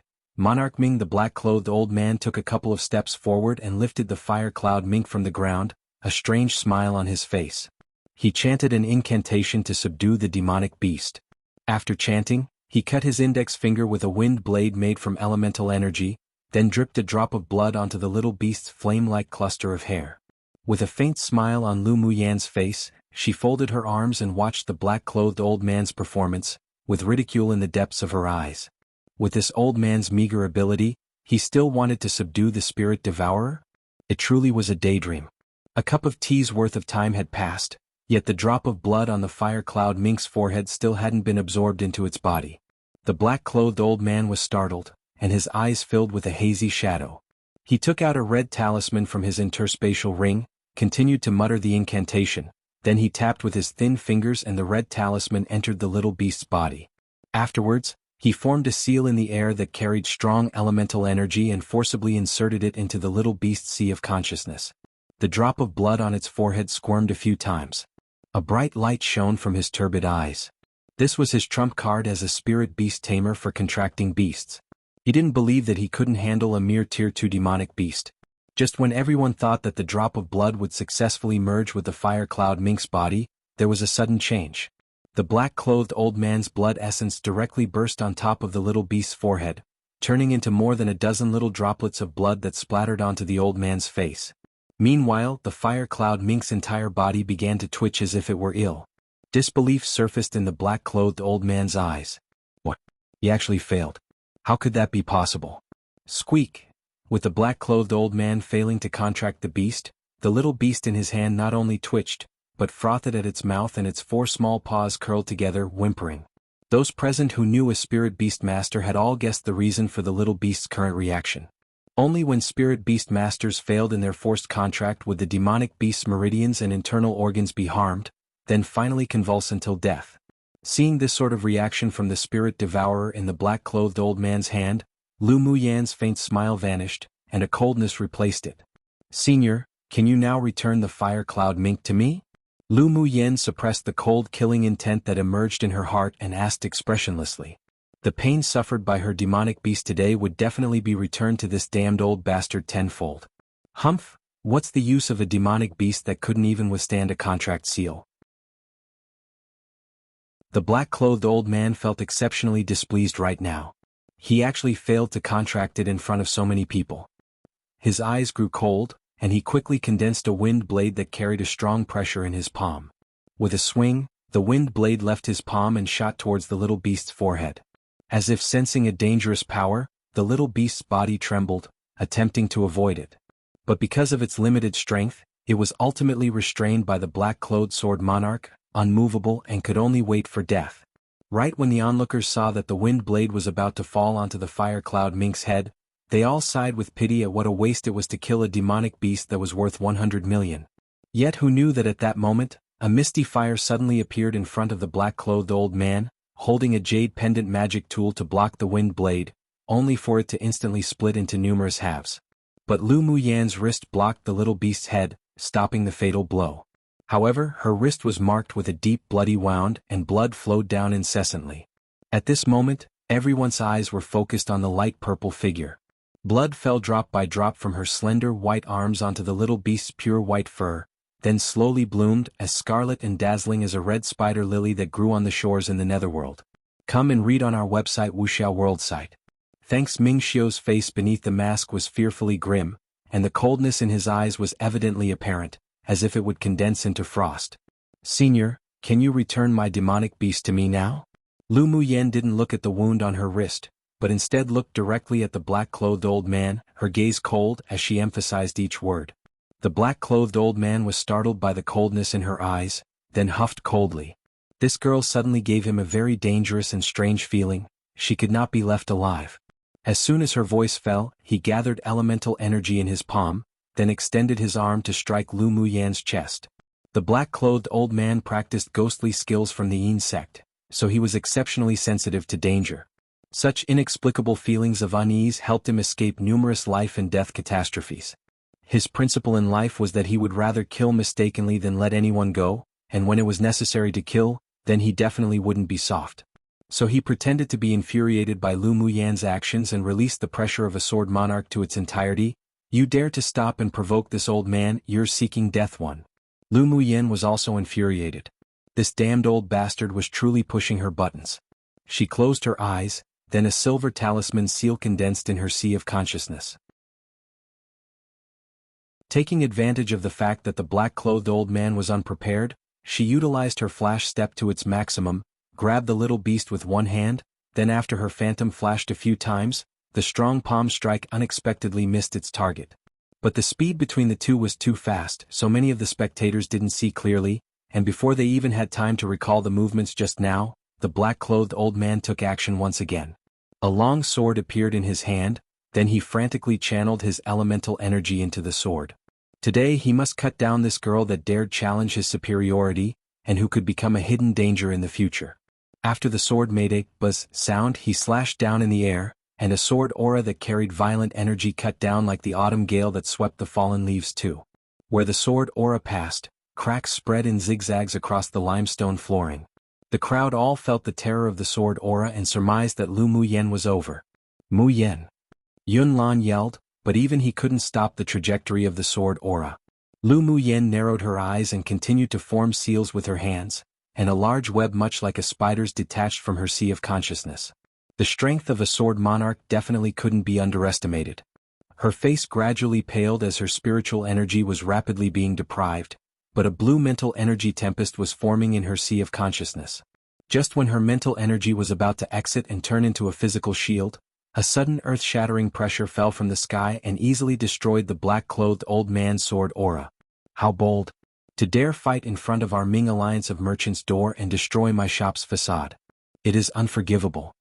A powerful voice resounded across the sky, and the entire imperial capital was shocked by it. As soon as the voice fell, a giant palm of raging fire fell from the sky and headed directly for the black-clothed old man.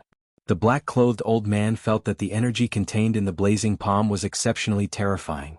Despite being aghast, his hands weren't leisurely as he immediately threw out a shield into the air to block his front, then added a barrier made of elemental energy that covered his entire body. Except, the moment the earth-shattering blazing palm landed, it easily broke through his shield, then struck his chest, and the elemental energy barrier collapsed in an instant. Pew! The black-clothed old man stumbled back a few steps upon being hit before stopping, and he couldn't help but spit out a mouthful of blood. His body trembled slightly with terror in his eyes as he watched the person walk over from not far away and addressed, Monarch Ming. One random side note, I wonder how many times I avoided writing courting death by changing it to seeking death, haha. The memes I've seen on xianxia Facebook groups have made me conscious of it XD. I've used courting a couple of times though, I'm pretty sure they'll use them interchangeably. Too very fast and powerful.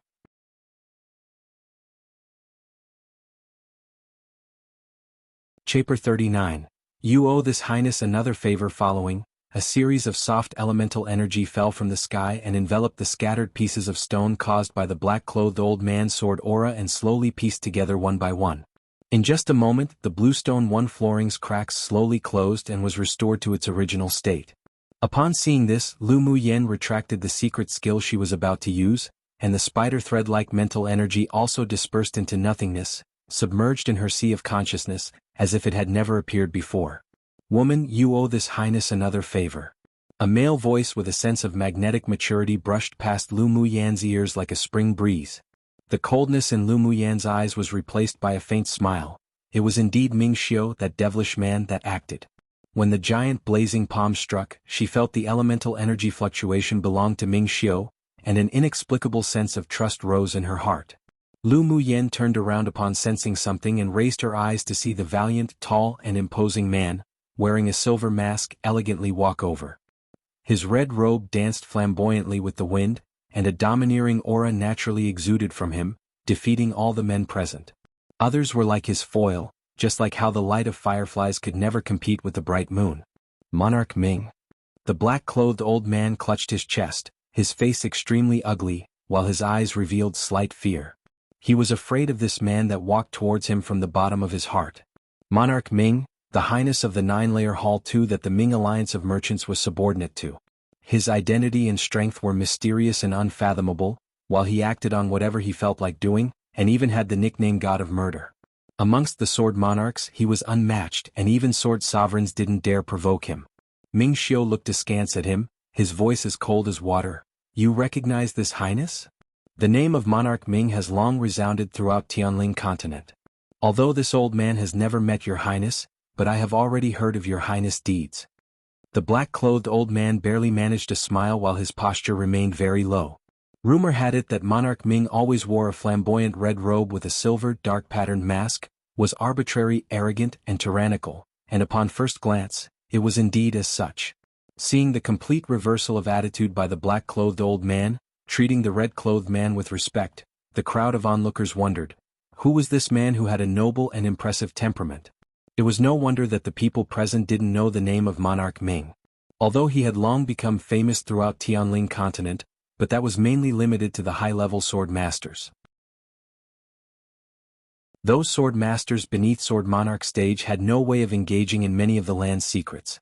Humph, you've heard of this highness name and yet you still dare be so impudent at the entrance to the Ming Alliance of Merchants.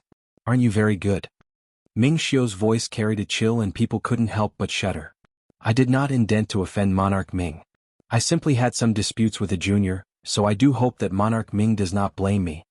The black-clothed old man bent slightly. He could only bow his head in front of formidable strength. Towards Monarch Ming, the black-clothed old man couldn't afford to resist or disrespect him.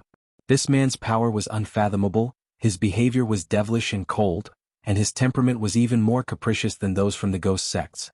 Regardless of who provoked him, they'd end up worse than death. Ming Xiao looked askance at Lu Muyen and a rare expression of a smile rose in his narrow phoenix eyes. With a flip of his hand, a medicine bottle appeared in his palm.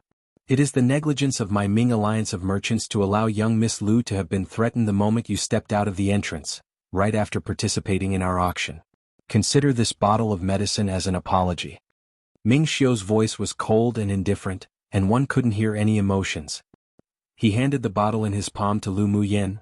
This highness will give young Miss Lu an explanation. Lu Muyen rolled her eyes inwardly. He sure could act. But she was close to being in the limelight because of the marrow-cleansing pill, so if this devilish man displayed any hint that they recognized each other, then that'd be an even bigger problem. Thank you, Monarch Ming. Lu Muyen respectfully reached out her hand and took the medicine bottle, pulled off its cap then and there and shook the light yellow medicinal powder onto her wound. Come and read on our website wuxialover site. Thanks. As soon as the wound on the wrist came into contact with the medicinal powder, the blood naturally stopped. The burning sensation also vanished and was replaced by a refreshing sensation. As expected, she knew this devil's items would be extraordinary. He just casually took out a bottle and it was powder from crushed grade 3 healing pills. The black-clothed old man's heart thumped erratically, and the strong sense of unease grew even stronger. He secretly regretted attacking Lu Muyen at the entrance to the Ming alliance of merchants and should have snuck into the Lu mansion at night, kidnapped the beast and kill her. As a sword monarch, even if you aren't ashamed of attacking a kid at the great swordmaster stage, this highness feels it to be irksome. Ming Xiu stretched out his hand lazily and clapped twice. Two masked men in black exuding the pressure of an expert suddenly appeared from the shadows, carrying a dangerous aura. Their cultivation base was also above the old man. Master. The two knelt respectfully and awaited Ming Xiu's order. Give him to the law enforcement unit. Those who dared provoke the alliance must be punished according to the law.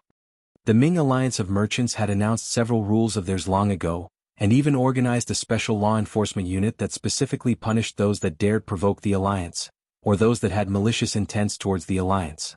After being arrested, they wouldn't be killed, but they definitely wouldn't end up nice. Upon hearing Monarch Ming's plan to give him to the law enforcement unit, terror rose in the black-clothed old man's heart. He knew about that place and heard that after entering, living was worse than death, and no one would be able to exit without peeling a few layers of skin. 3. Please be merciful, Monarch Ming. I am the outer elder of our Yin sect and plead of your highness to not bother with this matter considering our sect. I will never offend the Ming Alliance of Merchants next time. The black-clothed old man's posture was very low. Even though he was a sword monarch, but in front of Monarch Ming he was nothing. He didn't dare provoke this arrogant and domineering man at all. Ming Xiu squinted at the black-clothed old man, greedy for life and fearful of death. It truly was a waste of his cultivation as a sword monarch. Normally he'd be too lazy to take action, but this time this person hurt Lu Muyen, which made him exceptionally displeased. He was unforgivable. Take him away. Ming Xiu waved his hand casually at his two subordinates. Monarch Ming, you cannot treat me like this. I am a member of the Yin sect, don't you push people too far. The black-clothed man was essentially a sword monarch. He was already disgraced enough from acting so lowly before, yet Monarch Ming still didn't give him any face. So what about the Yin sect? It has never entered this highness' eyes. Ming Xiu huffed coldly. He had long been displeased with the Yin sect. So what if he killed him in public, let alone just throwing him to the law enforcement unit? The black-clothed old man's heart sank. He mobilized all the elemental energy he had and gathered it in his palm, then bit his fingertip until it bled and quickly chanted an incantation.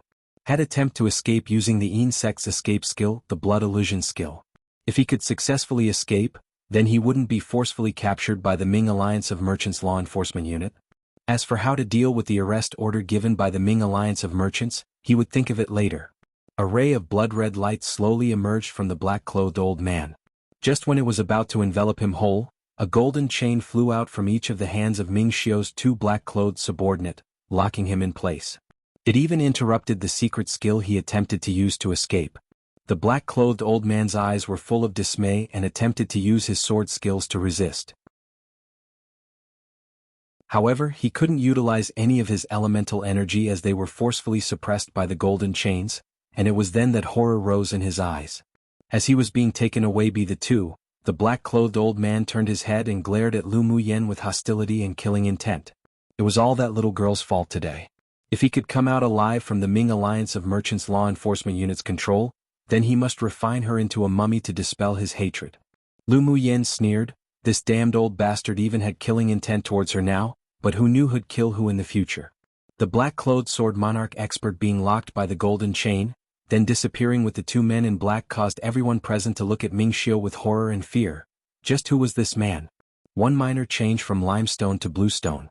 Two, pretty sure the name of his hall is a reference to the 9 layers of heaven in Chinese mythology.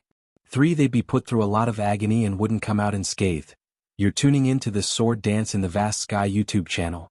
Don't forget to subscribe and join us on this journey to catch the most captivating stories.